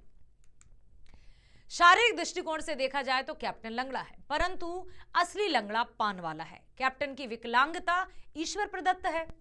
वह देशभक्तों के प्रति सम्मान की भावना रखता है तथा देशभक्ति जैसे महत्वपूर्ण मूल्य का निर्वाह भी करता है, परंतु पान वाले के मन में देशभक्ति की भावना ही नहीं है और वह एक अस्वस्थ तथा संवेदनहीन मानसिकता का परिचय देते हुए देशभक्तों का उपहास भी करता है, मजाक भी बना रहा है। अतः असली लंगड़ा तो पान वाला ही है। ठीक है, शारीरिक रूप से है कैप्टन, लेकिन यह ईश्वर प्रदत्त है। हम आपको एक और बात बताना चाहेंगे कि कभी भी ईश्वर प्रदत्त रंग, रूप, कद, काठी जो भी है उसका कभी उपहास नहीं करना बेटा। कभी भी लाइफ में उपहास या मजाक मत बनाना। ठीक है, जब ऊपर वाला है ना, यदि वो मजाक उतारने पर उतर आया तो फिर क्या होगा ये हम कल्पना भी नहीं कर सकते हैं। मेरे मालिक सुर बख्श दे, सुर में वह तासीर पैदा कर कि आंखों से सच्चे मोती की तरह अनगढ़ आंसू निकल आए। नौबत खाने में इबादत, यतीन्द्र मिश्र द्वारा लिखा हुआ ये पाठ। तो पाठ के आधार पर बिस्मिल्लाह खां के इस कथन को स्पष्ट कीजिए। बिस्मिल्लाह खां 90 वर्ष की आयु जीकर गए है ना इस दुनिया से, और 80 वर्षों तक वो अपने खुदा से 5 वक्त की नमाज में यही दुआ करते थे कि हे खुदा मुझे सच्चा सुर बख्श दे, सुरों में ऐसी तासीर पैदा कर कि सुनने वाले की आंखों से अनगढ़ आंसू निकलें। सुमधुर सुरों को सुनकर व्यक्ति इतना भाव विभोर हो जाता है कि उसकी आंखों से अपने आप अनगढ़ लगातार आंसू निकल आते हैं। ये आंसू सच्चे मोती की तरह होते हैं। इनके निकल आने पर सुर की परीक्षा होती है कि वास्तव में जो गा रहा है या बजा रहा है या जो भी वक्ता बोल रहा है, यदि सुनते सुनते किसी की आंखों में से आंसू आ जाए तो समझो वो पूरी तरह से कनेक्टेड है। ये आंसू सच्चे मोती की तरह होते हैं। इनके निकल आने पर सुर की परीक्षा होती है। बिस्मिल्लाह खां नमाज के बाद सजदे में खुदा से ऐसे ही सुर की मांग करते थे। वे सुर को खुदा की देन मानते थे। उनके लिए सुरों से बढ़कर कोई चीज कीमती नहीं, क्योंकि एक बार उनकी शिष्या ने पूछा था कि अब तो आपको भारत रत्न भी मिल चुका है, फिर भी आप फटी तहमद पहनकर किसी से भी मिलने आ जाते हैं। तो उन्होंने बड़े ही बिल्कुल सरल या सहज स्वभाव में कहा था, धत पगली ई भारत रत्न हमको शहनैया पर मिला है, लुंगिया पे नहीं। ठीक है, कर्म को विशेषता। अब आए हैं हम पठित पद्यांश की तरफ, जो आपकी पाठ्य पुस्तक में है। उन्हीं से आपकी पंक्तियां दी गई हैं, इनसे संबंधित प्रश्न पूछे जाएंगे। ये भी आपका 5 नंबर का है। वाओ, आत्मकथ्य कविता जयशंकर प्रसाद जी की पंक्तियां हैं। मधुप गुनगुना कर कह जाता कौन कहानी यह अपनी, मुरझा कर गिर रही पत्तियां देखो कितनी आज घनी। इस गंभीर अनंत नीलिमा में असंख्य जीवन इतिहास, यह लोग करते ही रहते हैं अपना व्यंग मलिन उपहास। तब भी कहते हो कह डालूं दुर्बलता अपनी बीती, तुम सुनकर सुख पाओगे देखोगे गागर रीति खाली। किंतु कहीं ऐसा ना हो कि तुम ही खाली करने वाले, अपने को समझो मेरा रसले अपनी भरने वाले। तो प्रस्तुत काव्यांश में क्रमशः कौन किसके द्वारा अपनी कथा का उल्लेख करता है? मधुप गुनगुना कर कह जाता कौन कहानी यह अपनी। बहुत बहुत बहुत महत्वपूर्ण प्रश्न है कि प्रस्तुत काव्यांश में क्रमशः कौन किसके द्वारा अपनी कथा का उल्लेख कर रहा है। भौरे और कवि, कवि और भौरे, कवि और तितली, या कवि और आकाश। तो मधुप गुनगुना कर कह जाता कौन कहानी यह अपनी, तो भौरे पहले आएगा, कवि बाद में आएगा, कवि आएगा या भौरे? है तो इन दोनों में से, जल्दी बताओ। ये दोनों तो नहीं है। अब इनमें से या इनमें से है, जल्दी बताइए कौन सा होना चाहिए? भौरे और कवि। तो यहां पर कवि और भौरे के बीच में चल रहा है, क्योंकि कवि ने ही ये कविता लिखी है और कवि ने ही ये बताया है कि कब भौरा ये कह जाता है कि अपने बारे में वो कब बखान करता है, कितने ही लोग आए और चले गए। ठीक है, तो कवि के द्वारा बताया गया है भौरे को माध्यम देकर। कह डालूं दुर्बलता अपनी बीती, प्रस्तुत पंक्ति में किस स्थिति की ओर संकेत किया गया है? कवि का अपने जीवन का गुणगान करने की ओर, या फिर कवि का अपने मन के खालीपन को बताने की ओर, या फिर कवि का अपने जीवन की कमजोरियों और कमियों को बताने की ओर, या फिर कवि का अपने पक्षों के विषय में बताने की ओर। बहुत अच्छे से ध्यान से देखो, केवल कथन तीसरा ही सही है क्या? कवि का अपने जीवन की कमजोरियों कमियों को बताने की ओर, या फिर कथन पहला और दूसरा सही है? कवि का अपने जीवन का गुणगान तो नहीं है, मतलब ये तो नहीं है। कथन तीसरा और चौथा सही है, कवि का अपने जीवन या कवि का अपने पक्षों के विषय में बता, या फिर कथन दूसरा और तीसरा सही है? मन के खालीपन, यस। तो यहां पर सही जवाब आएगा केवल कथन तीसरा ही सही है। केवल कथन तीसरा सही है। कवि का अपने जीवन की कमजोरियों और कमियों को बताने की ओर, कह डालूं दुर्बलता अपनी बीती। सिर्फ इस पंक्ति में देखो ना, दुर्बलता यहां क्या है? अपने जीवन की कमजोरी और कमियों को बताने का साधन। कवि ने अपने मन और भाव को क्रमशः किसके समान बताया है? मन को और भाव को। समुद्र व उपहास, खाली गागर और रस, प्रकृति और नीलिका, दुर्बलता और सुख। तो तब भी कहते हो, कह डालूं दुर्बलता अपनी बीती, तुम सुनकर सुख पाओगे, देखोगे गागर रीति। अपने मन और भाव को खाली गागर, खाली गागर और रस। कवि ने अपने मन को खाली गागर और भाव को इस समान बताया है, क्योंकि वह स्पष्ट लिखा है, देखोगे गागर रीति। गागर मतलब मटकी, रीति मतलब खाली। कवि के अनुसार उसके खाली जीवन को देखकर किसे सुख प्राप्त होगा? पुत्र को, समाज को, मित्रों को या पत्नी को? तुम सुनकर सुख पाओगे, मित्रों को, क्योंकि मित्रों ने ही उनसे आग्रह किया कि तुम्हें अपनी आत्मकथा लिखनी चाहिए। तो जयशंकर प्रसाद जी बोले कि भाई मैंने ऐसा कौन सा इतना बड़ा काम किया है, मैंने अभी ऐसी कोई उपलब्धि प्राप्त नहीं की है जिसके लिए मैं अपनी आत्मकथा लिखूं, और आत्मकथा लिखने के लिए मुझे अपनी सारी निजी बातों को भी शामिल करना होगा, और यदि आत्मकथा में हमने अपने जीवन के कुछ पहलुओं को छुपाया तो वो आत्मकथा नहीं रह जाती, इसलिए मैं अपनी आत्मकथा नहीं लिखना चाहता। तो कवि के अनुसार उसके खाली जीवन को देखकर किसे सुख प्राप्त होगा? मित्रों को ही आएगा, क्योंकि उन्हीं ने कहा है। निम्नलिखित कथनों पर विचार कीजिए। कवि के जीवन की इच्छाएं उचित वातावरण ना पाकर मुरझाकर गिर रही हैं। महान पुरुषों की कथाओं को पढ़कर ऐसा लगता है जैसे वह स्वयं का उपहास कर रहे हैं। कवि अपने जीवन में अनेक सुखों का आनंद ले चुके हैं। अब बताइए, इन कथनों में से कौन सा या कौन से कथन सही हैं? केवल एक, कवि के जीवन की इच्छाएं उचित वातावरण ना पाकर मुरझाकर गिर रही हैं, या फिर पहला और दूसरा, या फिर केवल तीसरा, या फिर दूसरा और तीसरा? तो ये आएगा उत्तर पहला और दूसरा। कवि के जीवन की इच्छाएं उचित वातावरण ना पाकर मुरझाकर गिर रही हैं। महान पुरुषों की कथाओं को पढ़कर ऐसे लगता है जैसे वे स्वयं का उपहास ही कर रहे हैं। व्यंग मलिन उपहास, लो ये करते ही रहते हैं अपना व्यंग मलिन उपहास। पंक्तियों में स्पष्ट लिखा है, इसलिए आंसर यही होगा। कविताओं के आधार पर निम्नलिखित 4 प्रश्नों में से किन्हीं 3 प्रश्नों के उत्तर लगभग 25 से 30 शब्दों में लिखिए। 4 प्रश्न हैं, 3 के उत्तर देना है, ठीक है? ये 6 नंबर के आपके। राज धर्म तो यह सूर जो प्रजा नहीं सताए। पद के आधार पर बताइए कि पंक्ति में गोपियों की कौन सी आकांक्षा निहित है? हरि हैं राजनीति पढ़े आए, सूरदास जी, है ना? राजधर्म तो यह सूर जे प्रजा नहीं सताए। कौन सी आकांक्षा, क्या बताना चाहती हैं वे उद्धव जी से? प्रस्तुत पंक्ति में गोपियां कृष्ण को राजधर्म का स्मरण कराते हुए कहती हैं कि उद्धव जी से कहती हैं कि जाओ कह देना अपने राजा से कि वो राजा है ना, उसको राजधर्म नहीं पता कि राजधर्म क्या होता है। अरे राजा का धर्म तो होता है प्रजा की रक्षा करना, अन्याय से प्रजा को बचाना, ना कि स्वयं प्रजा को दुखी करना। तो प्रस्तुत पंक्ति में गोपियां कृष्ण को राजधर्म का स्मरण कराते हुए कहती हैं कि प्रजा को सताना या उन पर अत्याचार करना राजधर्म नहीं है। इस उक्ति के पीछे उनकी यह आकांक्षा निहित है कि कृष्ण स्वयं गोपियों से मिलने के लिए पास आए और उनकी विरह, व्यथा, दुख या वेदना को दूर करें।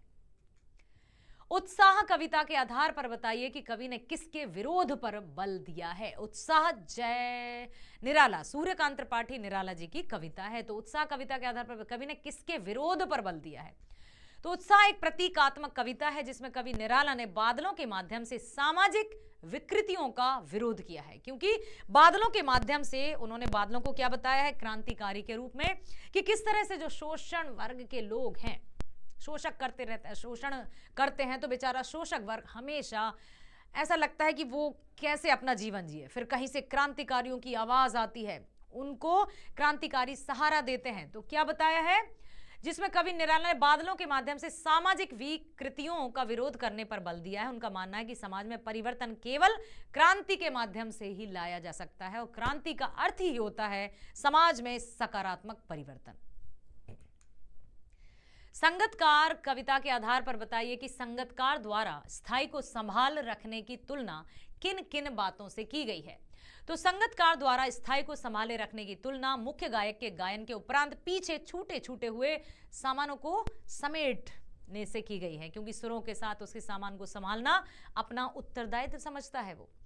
और इसी के साथ इसके अतिरिक्त उसकी तुलना किसी नौसीखिए या नए नए सीखने वाले के सुरों में होने वाले भटकाव की भी याद दिलाने से की है, जो उसके भटकाव को दूर करने में उसकी सहायता करता है। मतलब संगतकार का कार्य होता है मुख्य गायक का जो प्रभाव है वो जनता के सामने या दर्शकों के सामने बनाए रखना। ठीक है, इस तरह से भी आप लिख सकते हैं कि संगतकार स्वयं पीछे रहकर मुख्य गायक का प्रभाव दर्शकों के सामने बनाए रखने के लिए स्वयं की आवाज को धीमा रखता है, और साथ ही साथ वह उसके जो भी कभी कभी वो तार सप्तक में टूटने लगता है या बिखरने लगता है उसका गला, तो वो अपनी आवाज को धीरे से मिलाता है, दर्शकों को पता भी नहीं चलता और वो संभाल लेता है, जैसे छूटा हुआ कोई सामान संभाल रहा हो।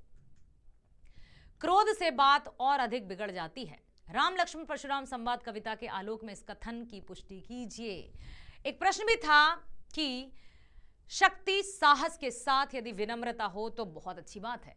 तो यहां पर 3 व्यक्तियों की चर्चा की गई है, परशुराम जी, श्री राम और लक्ष्मण। तो ऐसे कौन से व्यक्ति हैं जो शक्ति तो रखते हैं, साहस भी रखते हैं, लेकिन विनम्रता नहीं रखते, बताइए। तो यहां परशुराम जी का भी उदाहरण दिया है। अब पूछा है कि क्रोध से बात और अधिक बिगड़ जाती है। बिल्कुल, तो क्रोध से बात और अधिक बिगड़ जाती है। राम लक्ष्मण परशुराम संवाद कविता के आलोक में यह कथन एकदम सत्य है। परशुराम के अत्यधिक क्रोध करने के कारण सभा में तनाव का वातावरण उत्पन्न हो गया। परशुराम स्वयंवर में आकर पहले कारण को सुनते समझते, यदि विरोध नहीं करते तो बात बिगड़ती नहीं, उनमें तथा लक्ष्मण के बीच इतना विवाद होता ही नहीं। ठीक है, इतना बड़ा विवाद खड़ा हो गया क्योंकि आते से ही नाथ संबुधन भंज निहारा हो ही केहू के दास तुम्हारा आए सिकाई कही किन मोहि सुने रिसाए। मतलब रिसाई रोष में आकर, क्रोध में आकर चिल्लाने लगे, जिसने भी ये शिव धनुष तोड़ा है वो मेरे सामने आकर खड़ा जाए, अन्यथा सारे राजा मारे जाएंगे। तो क्रोध के कारण ही बात इतनी बिगड़ गई। यदि वो सामान्यतः अच्छे से पूछते तो यहां तक बात बढ़ती ही नहीं। अब हम चलते हैं पूरक पुस्तक कृतिका के चैप्टर्स पर। तो पूरक पुस्तक के पाठों पर आधारित निम्नलिखित 3 प्रश्नों में से किन्हीं 2 प्रश्नों के उत्तर लिखना है आपको। लगभग 50-60 शब्दों में ये आएंगे आपके 4-4 नंबर के। ठीक है, तो पहाड़ों पर पुरुषों की अपेक्षा स्त्रियों का जीवन अधिक कठिनाइयों से भरा है। उन कठिनाइयों का निवारण वे कर्तव्य परायणता से ही करती हैं। साना साना हाथ जोड़े के आधार पर 100 उदाहरण स्पष्ट कीजिए। बिल्कुल, तो यहां पर साना साना हाथ जोड़ी, ठीक है, यहां पर उन्होंने यही बताया है कि किस तरह से मधु कांकरिया जी ने यह पाठ लिखा है कि ना केवल एक तो गंगटोक को मेहनतकश बादशाहों का शहर कहा है, और उन्होंने ये भी बहुत अच्छे से हमने पढ़ा था, बताया था ना कि ऐसा नहीं है कि वहां के पुरुष ही मेहनती हो, वहां की महिलाएं भी मेहनती हैं, दिन रात कोमलांगी, इतने सुंदर सुंदर, मतलब बहुत कोमल हैं, फिर भी हाथ में हथौड़े कुदाल लिए पत्थर तोड़ती नजर आती हैं, छोटे छोटे बच्चों को बांध लेती हैं और बिल्कुल लगी हैं दिन भर, इतना अधिक देती हैं, उसके बदले उन्हें उतना मेहनताना मिलता नहीं है। तो पहाड़ों पर पुरुषों की अपेक्षा स्त्रियों का जीवन अत्यधिक कठिनाइयों से भरा होता है, क्योंकि घरेलू जिम्मेदारियों का भार भी स्त्रियों पर ही रहता है। घर के सभी सदस्यों के लिए पीने के पानी का प्रबंध करना, खाना बनाने के लिए ईंधन इकट्ठा करना, मवेशी क्या होते हैं, पालतू पशुओं को चराना स्त्रियों को ही करने पड़ते हैं। इसके लिए उन्हें काफी परिश्रम करना पड़ता है। अपने परिवार की आर्थिक सहायता के लिए वे सड़कें बनाने जैसा दुस्साध्य, इतना कठिन कार्य करती हैं। वे इन सभी कठिनाइयों का निवारण अत्यंत कर्तव्य परायणता के साथ करती हैं। भूख, मृत्यु, गरीबी और जीवित रहने की जंग में वे मुस्कुराकर अपने कर्तव्यों का सहज भाव से पालन करती हैं। तभी तो लिखा है स्पष्ट मधु कांकरिया जी ने कि उनकी श्रम साधना और मातृत्व भावना एक साथ देखी जाती है। श्रम करने से भी पीछे नहीं हटती, साथ ही अपने बच्चे को भी साथ में लेकर काम करती हैं। छोटे छोटे बच्चे भी फिर चढ़ाई करके स्कूल जाते हैं, स्कूल से आते हैं, फिर अपनी माँ के कामों में हाथ बटाते हैं, जानवरों को चराते हैं और साथ ही साथ लकड़ी के गट्ठरों को लाने में भी हेल्प करते हैं। तो माँ का जीवन बड़ा दुसाध्य है। साना साना हाथ जोड़ी पाठ में पहाड़ी क्षेत्रों के कारण पहाड़ों को काटकर रास्ता बनाना पड़ता है। पत्थरों पर औरतें बैठकर पत्थरों को तोड़ती हैं। उनके हाथ में कुदाल और हथौड़े होते हैं। कई स्त्रियों की पीठ पर बंधी टोकरी में, अभी मैंने बताया कि छोटे छोटे बच्चों को वे टोकरी में बांध कर रखती हैं और साथ ही काम करते हैं। स्पष्टता, पहाड़ों पर पुरुषों की अपेक्षा स्त्रियों का जीवन अधिक कठिनाइयों से भरा है। पुरुष केवल बाहर का ही काम करते हैं, लेकिन स्त्रियां ना केवल बाहर का बल्कि घरेलू जिम्मेदारियां, बच्चों का लालन पालन मतलब लालन पालन पोषण सब कुछ उनको ही करना पड़ता है। अगला है माता का अंचल पाठ के आधार पर बताइए कि तत्कालीन और वर्तमान ग्रामीण संस्कृति में आपको क्या परिवर्तन दिखाई देते हैं, इन्होंने हमारे मूल्यों में कितना प्रभावित किया है। तो पहले ये कब की बात है, सन 1929-30 के दशक की बात है। उस समय ग्रामीण जो जीवन था एकदम चेंज था। यदि मैं कहूं कि आज से 20-25 साल पुराना यदि मेरे गांव की बात करूं तो सच में वहां भी बहुत परिवर्तन आ गए। तो 1929-30 और आज के परिवर्तन में तो ड्रास्टिक चेंजेस आए हैं। माता का अंचल उपन्यास किसने लिखा है, शिवपूजन सहाय जी ने। बचपन का नाम क्या था, भोलानाथ। वास्तविक नाम क्या था, तारकेश्वर नाथ। तो माता का अंचल उपन्यास में 30 के दशक की ग्राम संस्कृति का वर्णन है, जिसमें लोगों के बीच में भाईचारा, सहयोग, आपसी प्रेम था। बच्चे अपने परिवार के सदस्यों से अत्यंत घुले मिले रहते थे। आज की ग्रामीण संस्कृति में अनेक परिवर्तन दिखाई देते हैं, जैसे सादगी का स्थान चकाचौंध और बनावटीपन ने ले लिया।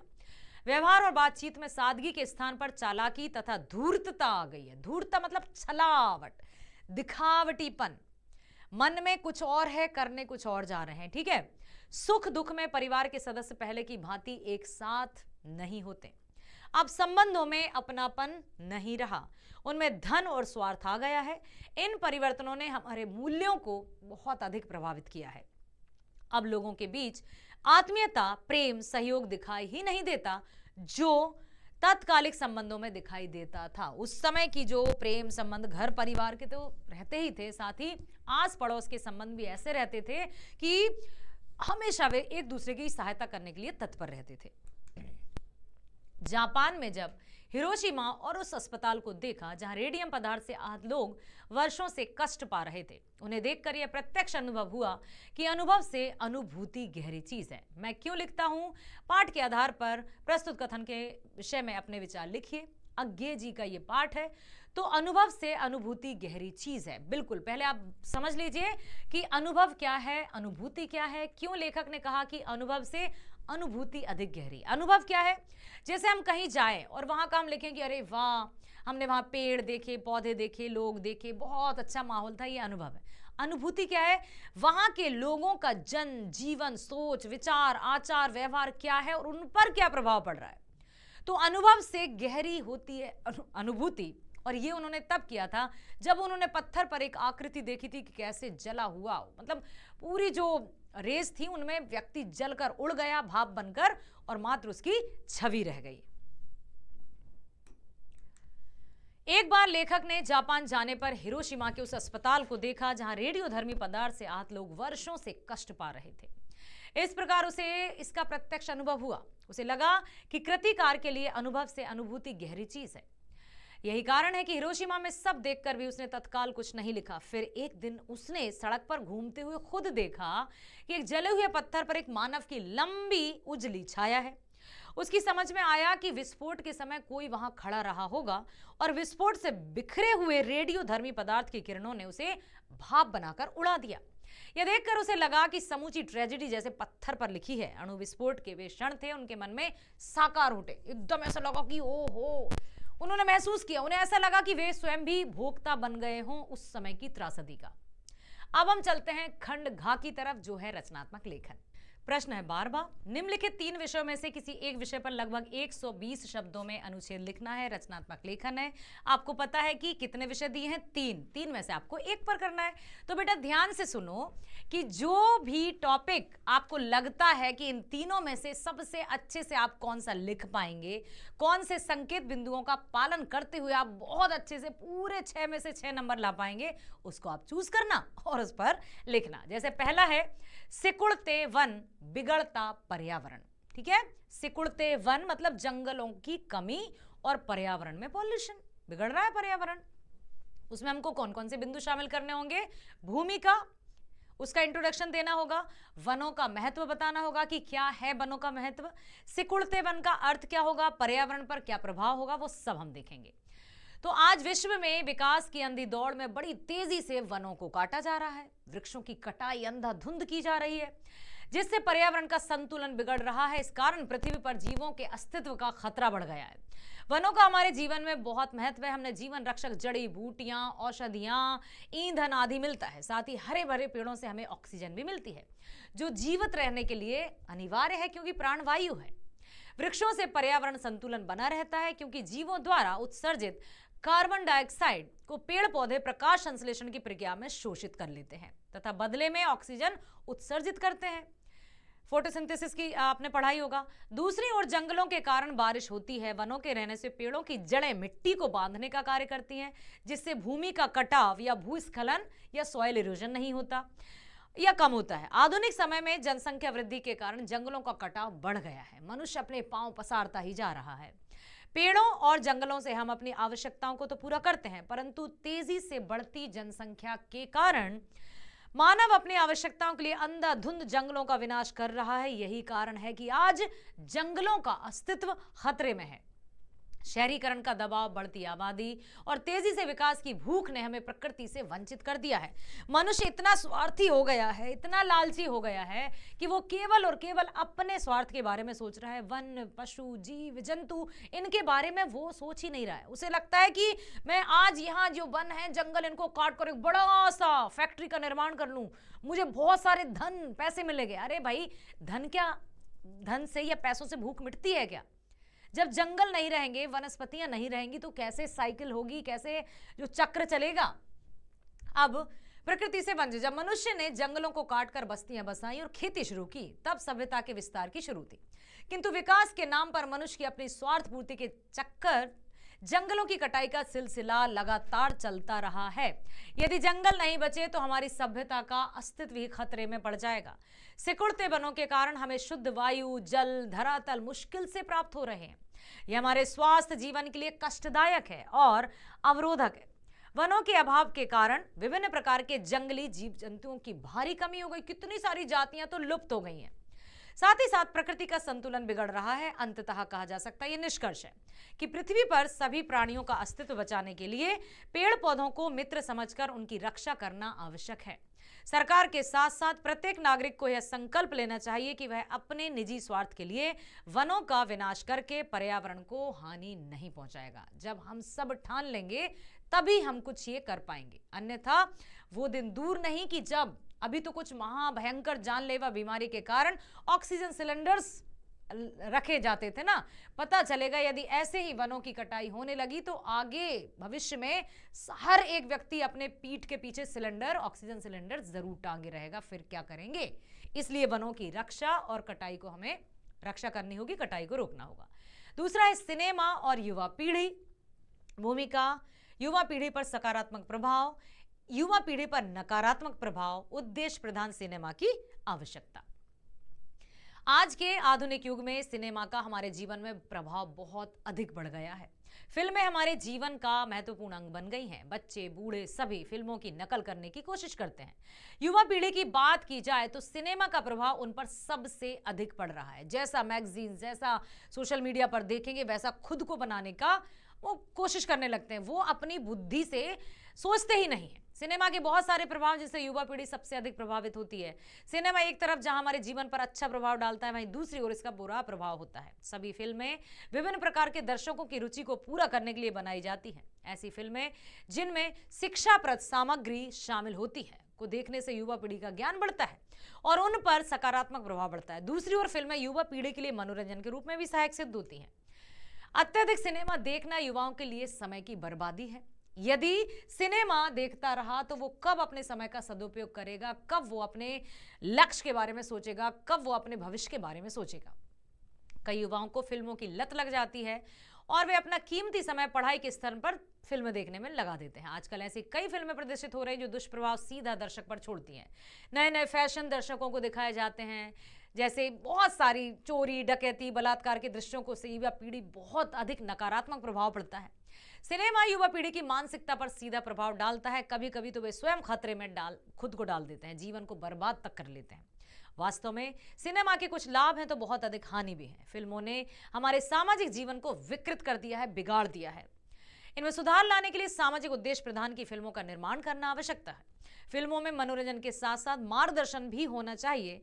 देश की भावी पीढ़ी है, हमारे जो बच्चे हैं वो आने वाले नागरिक हैं, उन पर फिल्मों के बढ़ते प्रभाव को देखते हुए ऐसी फिल्मों का निर्माण होना चाहिए जिनमें मनोरंजन और मार्गदर्शन दोनों का समावेश हो।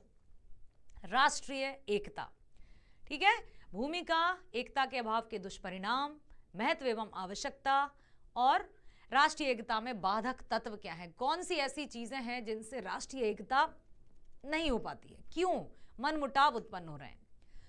राष्ट्रीय एकता का तात्पर्य राष्ट्र के विभिन्न घटकों में परस्पर एकता, प्रेम, भाईचारे की भावना होना है, भले ही उनमें विचारों और आस्थाओं के आधार पर असमानता क्यों ना हो। राष्ट्रीय एकता किसी भी राष्ट्र के विकास के लिए सर्वाधिक महत्वपूर्ण मानी गई है। एकता में बल है, हम सबसे कब से पढ़ते आ रहे हैं, लेकिन फिर भी हम आपस में बटे हुए से नजर आते हैं। एकता में असीम शक्ति होती है। जिस प्रकार छोटी छोटी इकाइयां परस्पर संगठित होकर बलती हैं, उसी प्रकार राष्ट्र की छोटी छोटी इकाइयां, उनके नागरिक मिलकर राष्ट्र को बलवान बनाते हैं। साथ ही साथ राजनीतिक चेतना, सांस्कृतिक एकता, बद्धता अनिवार्य है। राष्ट्र की आंतरिक शांति, सुव्यवस्था बनाए रखने के लिए, बाहरी दुश्मनों से रक्षा करने के लिए राष्ट्रीय एकता परम आवश्यक है। यदि हम आपस में लड़ बैठे तो देश को कौन संभालेगा? कोई बाहर वाला अपने घर से हमें निकालेगा। इसलिए आपस में प्रेम भाव, एकता जरूरी है। यहां बताया जा रहा है कि हमें अंग्रेजों ने अपना गुलाम बना लिया। सबसे अधिक दुख की बात तो यह है कि हमें गुलामी के साथ हम विभाजन का दर्द भी दिया। हमें अपने इतिहास से भी सीख लेकर अपनी राष्ट्रीय एकता को बनाए रखना चाहिए, जिससे भविष्य में कोई हमारा शोषण ना कर पाए, कोई हमें अपना गुलाम ना बना पाए। यद्यपि अंग्रेजों से तो हम आजाद हो गए, परंतु अभी भी हम देख रहे हैं कि आतंकवाद, सांप्रदायिकता, क्षेत्रीयता, जातीयता, अशिक्षा आदि ने देश को आक्रांत कर रखा है। ये सभी हमारी राष्ट्रीय एकता के विकास में बाधक हैं। अतः हमें इनका शीघ्रता से समाधान करना होगा। 13वां प्रश्न है, 15 प्रश्न कुल हैं, हम 13वें प्रश्न पर पहुंच चुके हैं, जिसमें आपको लिखना है पत्र लेखन। और पत्र लेखन आप देखिए यहां लिखा है, अपने क्षेत्र में बिजली वितरण की आवश्यकता, व्यवस्था, अव्यवस्था की ओर बिजली अधिकारियों का ध्यान। तो ये कौन सा पत्र है? औपचारिक पत्र। दूसरा है, आपके पिताजी के दुर्घटनाग्रस्त हो जाने पर आपके मित्र संभव ने आपकी बहुत सहायता की। यह है अनौपचारिक। तो औपचारिक और अनौपचारिक, अब आपको कौन सा चूज करना है वहां पर आप देखेंगे, यहां मैं दोनों बताती हूं। परीक्षा भवन दिल्ली, सेवा में प्रधान संपादक महोदय, दैनिक जागरण, आवासा नगर, क्योंकि वहां कोई एड्रेस नहीं दिया है तो हम ऐसे लिख देते हैं। औपचारिक पत्र में मैं बहुत पहले भी आपको बता चुकी हूं कि विषय हमें कंपलसरीली लिखना ही होता है। विषय विद्युत वितरण की अव्यवस्था और उससे उत्पन्न परेशानी हेतु। महोदय, आपके लोकप्रिय समाचार पत्र के माध्यम से मैं अपने क्षेत्र में विद्युत वितरण मतलब विद्युत का जो बांटना है कि कहां कितनी बिजली चाहिए, विद्युत मतलब बिजली, अव्यवस्था और उससे होने वाली परेशानियों के विषय में सरकार तथा संबंधित विभाग का ध्यान आकर्षित कराना चाहती हूँ। मुझे आशा है कि इस विषय की गंभीरता को देखते हुए आप इस पत्र को अपने समाचार पत्र में अवश्य प्रकाशित करेंगे। आजकल हमारे शहर में विद्युत वितरण विभाग की ओर से बिजली की अत्यधिक कटौती हो रही है। दिन में कटौती के साथ साथ रात्रि में भी कटौती हो रही है। इस गर्मी के मौसम में बिजली की इस प्रकार से की जाने वाली कटौती जनजीवन के लिए संकट उत्पन्न कर रही है। विभिन्न क्षेत्रों में प्रमुख उद्योग, व्यापारिक संस्थान, विद्यार्थी इससे बुरी तरह प्रभावित हो रहे हैं। मेरा प्रदेश सरकार तथा विद्युत विभाग के अधिकारियों से विनम्र अनुरोध है कि समस्या की गंभीरता को देखते हुए विद्युत आपूर्ति नियमित कराने का प्रबंध किया जाए, ताकि क्षेत्रवासियों को इस भयंकर गर्मी से राहत मिल सके। धन्यवाद भवदीय। या फिर अब ये अनौपचारिक पत्र है, इसमें आप लिखेंगे अभिवादन और संबोधन। प्रिय मित्र संभव, यह है अभिवादन। संबोधन, अब सब प्रेम नमस्कार, यह है अभिवादन। मित्र, कल ही मुझे तुम्हारा पत्र मिला, पढ़कर पता चला कि तुम मेरे पिताजी के स्वास्थ्य को लेकर बहुत चिंतित हो। मित्र, पिताजी का स्वास्थ्य अब पहले से बेहतर है और धीरे धीरे दुर्घटना के प्रभाव से उबर रहे हैं। अकस्मात मतलब अचानक सड़क दुर्घटना में पिताजी को गंभीर चोट लगने से मेरे और मेरे परिवार के ऊपर विपत्तियों का पहाड़ टूट पड़ा था। उस समय तुमने मेरे साथ अस्पताल में रुककर मेरी बहुत सहायता की और मुझे इस मुश्किल वक्त का सामना करने की हिम्मत दी। तुम्हारे साथ के कारण मैं आज पिताजी की उचित देखभाल कर सका। ध्यान रखिएगा, पत्र चाहे औपचारिक हो या अनौपचारिक, आपको अपनी जो आंसर शीट रहेगी उसके लेफ्ट हैंड साइड से ही शुरू करना है, लेफ्ट हैंड पर ही आपको समाप्त करना है। इस विपत्ति के समय साथ देकर तुमने सिद्ध कर दिया कि तुम मेरे सच्चे मित्र हो। मैं हृदय से तुम्हारा आभार प्रकट करता हूं। भविष्य में यदि मैं तुम्हारे कुछ काम आ सकूं तो मुझे बड़ी खुशी होगी। घर के सभी बड़ों को मेरा प्रणाम। तुम्हारा मित्र काव्य चौधरी। 14वें प्रश्न पर हम पहुंच चुके हैं, जिसमें आपको स्ववृत्त, अक्सर आप कहते हैं मैडम स्ववृत्त या बायोडाटा लिखने में परेशानी हो रही है, तो ध्यान से देखिए ताकि आप वहां अच्छे से लिख पाएं। या तो आपको स्ववृत्त लिखना है या तो आपको ईमेल लिखना है। दोनों में से कोई एक 100% कर लीजिए कि पूरे 5 में से 5 नंबर आपको मिल जाए। क्या है? आप प्रतिभा शर्मा हैं, आप एक समाज सेविका के रूप में कार्य कर रही हैं और आंगनबाड़ी में सहायिका पद के लिए आवेदन करना चाहती हैं। इसके लिए आप अपना एक संक्षिप्त स्ववृत्त अर्थात बायोडाटा लगभग 80 शब्दों में तैयार कीजिए। स्ववृत्त का हो गया। इसी के अथवा या अंग्रेजी वाला और में ये पूछा जाएगा कि आप जितेंद्र त्यागी हैं, इस तरह के प्रश्न आएंगे, या तो स्ववृत्त या तो ईमेल। आप शिपिंग कंपनी के से सामान भेजने के लिए जानकारी प्राप्त करना चाहते हैं। इस संदर्भ में लगभग 80 शब्दों में ईमेल लिखिए। तो सबसे पहले हम देखते हैं स्ववृत्त लेखन। नाम प्रतिभा शर्मा, पिता का नाम विराज शर्मा, माता का नाम साक्षी शर्मा, जन्म तिथि 5 जुलाई 1995, जो भी लिखना है। वर्तमान पता, मकान नंबर 3282, जो भी आपको लिखना है, अजमेर राजस्थान। स्थायी पता, दूरभाष मतलब कॉन्टेक्ट नंबर, मोबाइल नंबर ये है। Email 17pratibha@gmail.com। अब ध्यान दीजिए, स्ववृत्त लेखन के लिए हमें बताना पड़ेगा हमारी शैक्षणिक योग्यताएं। तो शैक्षणिक योग्यताएं मतलब एजुकेशनल जो क्वालिफिकेशन है आपको बताना है। तो उसमें आप ये कॉलम्स याद रखिए, 1 2 3 4 5 6 7, 7 कॉलम बनाना है। 1 2 3 4, स्नातक या स्नातकोत्तर पीजी तक भी आप बना सकते हैं। तो 1 2 3 4 या 5 कॉलम, 4 कॉलम ऐसे, और ये रहेंगे आपके 7। तो सबसे पहले सीरियल नंबर लिखेंगे 1 2 3 4। परीक्षा कौन सी है? 10वीं। कौन से वर्ष में की? कितने प्रतिशत थे? विषय कौन से थे? विद्यालय कौन सा था? श्रेणी कौन सी थी? Serial number. फिर आपने कौन सी परीक्षा दी, कौन से वर्ष दी, कितने प्रतिशत थे, कौन सा विद्यालय था, कौन सा विषय था, श्रेणी क्या रही, ये आपके रहेंगे। जैसे 10वीं 2012 में ये उन्होंने अपना विद्यालय का नाम लिख दिया। जरूरी नहीं है कि आप अपने विद्यालय का नाम लिखें, आप कोई भी प्रसिद्ध स्कूल का भी नाम लिख सकते हैं। ठीक है, 2012 में किया, फिर 12वीं 2014 में, फिर बीए 2017 में। तो क्रम लिख दिया, परीक्षा लिख दी, कौन से वर्ष में की, प्रतिशत कितना रहा, कौन से विद्यालय से किया, कॉलेज कौन सा था, ठीक है, विषय कौन कौन से रहे और श्रेणी कौन सी रही। अंत में आप लिखेंगे अन्य संबंधित योग्यताएं जो शिक्षा के अलावा हैं। वो हैं आपकी कंप्यूटर का ज्ञान, कैंपों व ओवरनाइट कैंपों के आयोजन का अनुभव, राजस्थानी भाषा का विशेष ज्ञान, उपलब्धियां अचीवमेंट्स क्या क्या हैं, वाद विवाद राज्य स्तरीय प्रतियोगिता, प्रथम पुरस्कार, जो भी आपके एक्स्ट्रा जो अचीवमेंट्स हैं उनको आप लिखते हैं। समाज सेविका के रूप में कार्यरत, अनाथ आश्रम मदर टेरेसा होम का नियमित अंतराल पर दौरा, समाचार पत्र का नियमित पठन, ये आपकी एक्स्ट्रा को करिकुलर और करिकुलर एक्टिविटीज हैं। को करिकुलर संदर्भित व्यक्तियों का विवरण, रेफरेंस जिसका देते हैं श्री गणेश लाल चौधरी, सरपंच ग्राम तिलोनिया, नाम लिख देना आप 2 किसी का। कि फिर लिखेंगे अंत में कि उद्घोषणा, मैं ये पुष्टि करती हूँ कि मेरे द्वारा दी गई उपयुक्त जानकारी पूर्ण रूप से सत्य है। बस स्थान लिख दिए, समापन करिए। या तो आप मेल करेंगे कि jitendra@gmail.com। फिर किसको लिखना है उसका एड्रेस लिख देंगे, फिर सीसी में जिसको रखना है उसको रख देंगे। विषय शिपिंग कंपनी से सामान के संबंध में पूछताछ हेतु। जैसे आप पत्र लिखते हैं बिल्कुल फॉर्मल भाषा रहेगी उसकी, और ये आप मेल आपके लिए बिल्कुल नया नहीं है, आप ऑलरेडी इसको यूज करते हैं, तो पत्र की तरह ही आप लेफ्ट हैंड साइड बेटा लिखेंगे इसको। ठीक है, विषय लिख दिया शिपिंग कंपनी से सामान के पूछताछ हेतु। महोदय, हमें तुर्की अथवा टर्की स्थित अपने ग्राहक को पीतल के गुलदस्ते भेजने हैं। कृपया आप तुर्की के लिए माल को लेकर जाने वाले अपने अगले जहाज का नाम और कार्गो प्राप्त करने की अंतिम तारीख की सूचना भेजें। गुलदस्ते गत्ते के 16 डिब्बों या कार्टन में पैक किए जाएंगे, जिनका माप 3/2/1 फीट या हाफ होगा, और प्रत्येक डिब्बे का वजन लगभग 12 साढ़े 12 किलोग्राम होगा। आपके अपने भाड़े का भी उल्लेख करते हुए पत्र का उत्तर शीघ्र दें। भाड़ा मतलब किराया, और धन्यवाद करके समाप्त। पहुंच गए हम अपने अंतिम प्रश्न पर। आपके शहर में होली के अवसर पर हास्य कवि सम्मेलन होने वाला है। इसके लिए आर्य समाज की ओर से लगभग 40 शब्दों में आकर्षक विज्ञापन तैयार करना है। विज्ञापन के ही विकल्प में दिया है संदेश लेखन। तो आप बताइए आप क्या बनाना चाहेंगे। मैं तो आपसे कहूंगी कि विज्ञापन को अटेंड कीजिएगा। यदि आप संदेश लेखन भी करना चाहते हैं तो मैं उसके लिए भी मना नहीं करूंगी। लेकिन देखिए 40 शब्दों में तो विज्ञापन लिखने के लिए आप सबसे पहले ध्यान रखिएगा कि जो आंसर शीट है आपकी, हर एक प्रश्न का उत्तर जब आप लिखेंगे तो उसमें जरूर लिखिए कि पत्र है या ईमेल है, क्या है, विज्ञापन है, जो भी है उसका आप हेडिंग जरूर डालेंगे। विज्ञापन लिख दिया, ठीक है। अब यहां आप आपकी आंसर शीट के अंदर एक बॉक्स बनाएंगे। बॉक्स के अंदर आपको विज्ञापन लिखना है।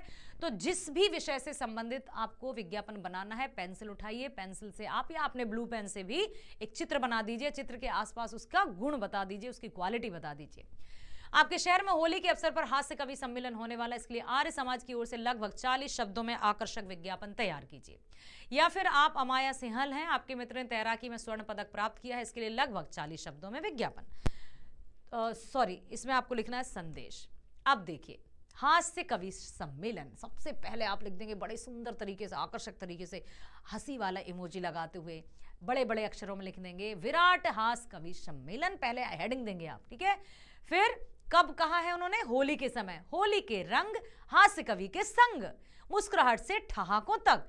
आप देखिए ना कब बताया है, 21 अगस्त, इसमें शाम 8 बजे से रात के 11 बजे तक। होली के रंग हास्य कवि के संग, स्थान सांस्कृतिक सभागार, आदर्श नगर दिल्ली। सभागार मतलब ऑडिटोरियम होता है, हिंदी में ऑडिटोरियम को सभागार कहते हैं।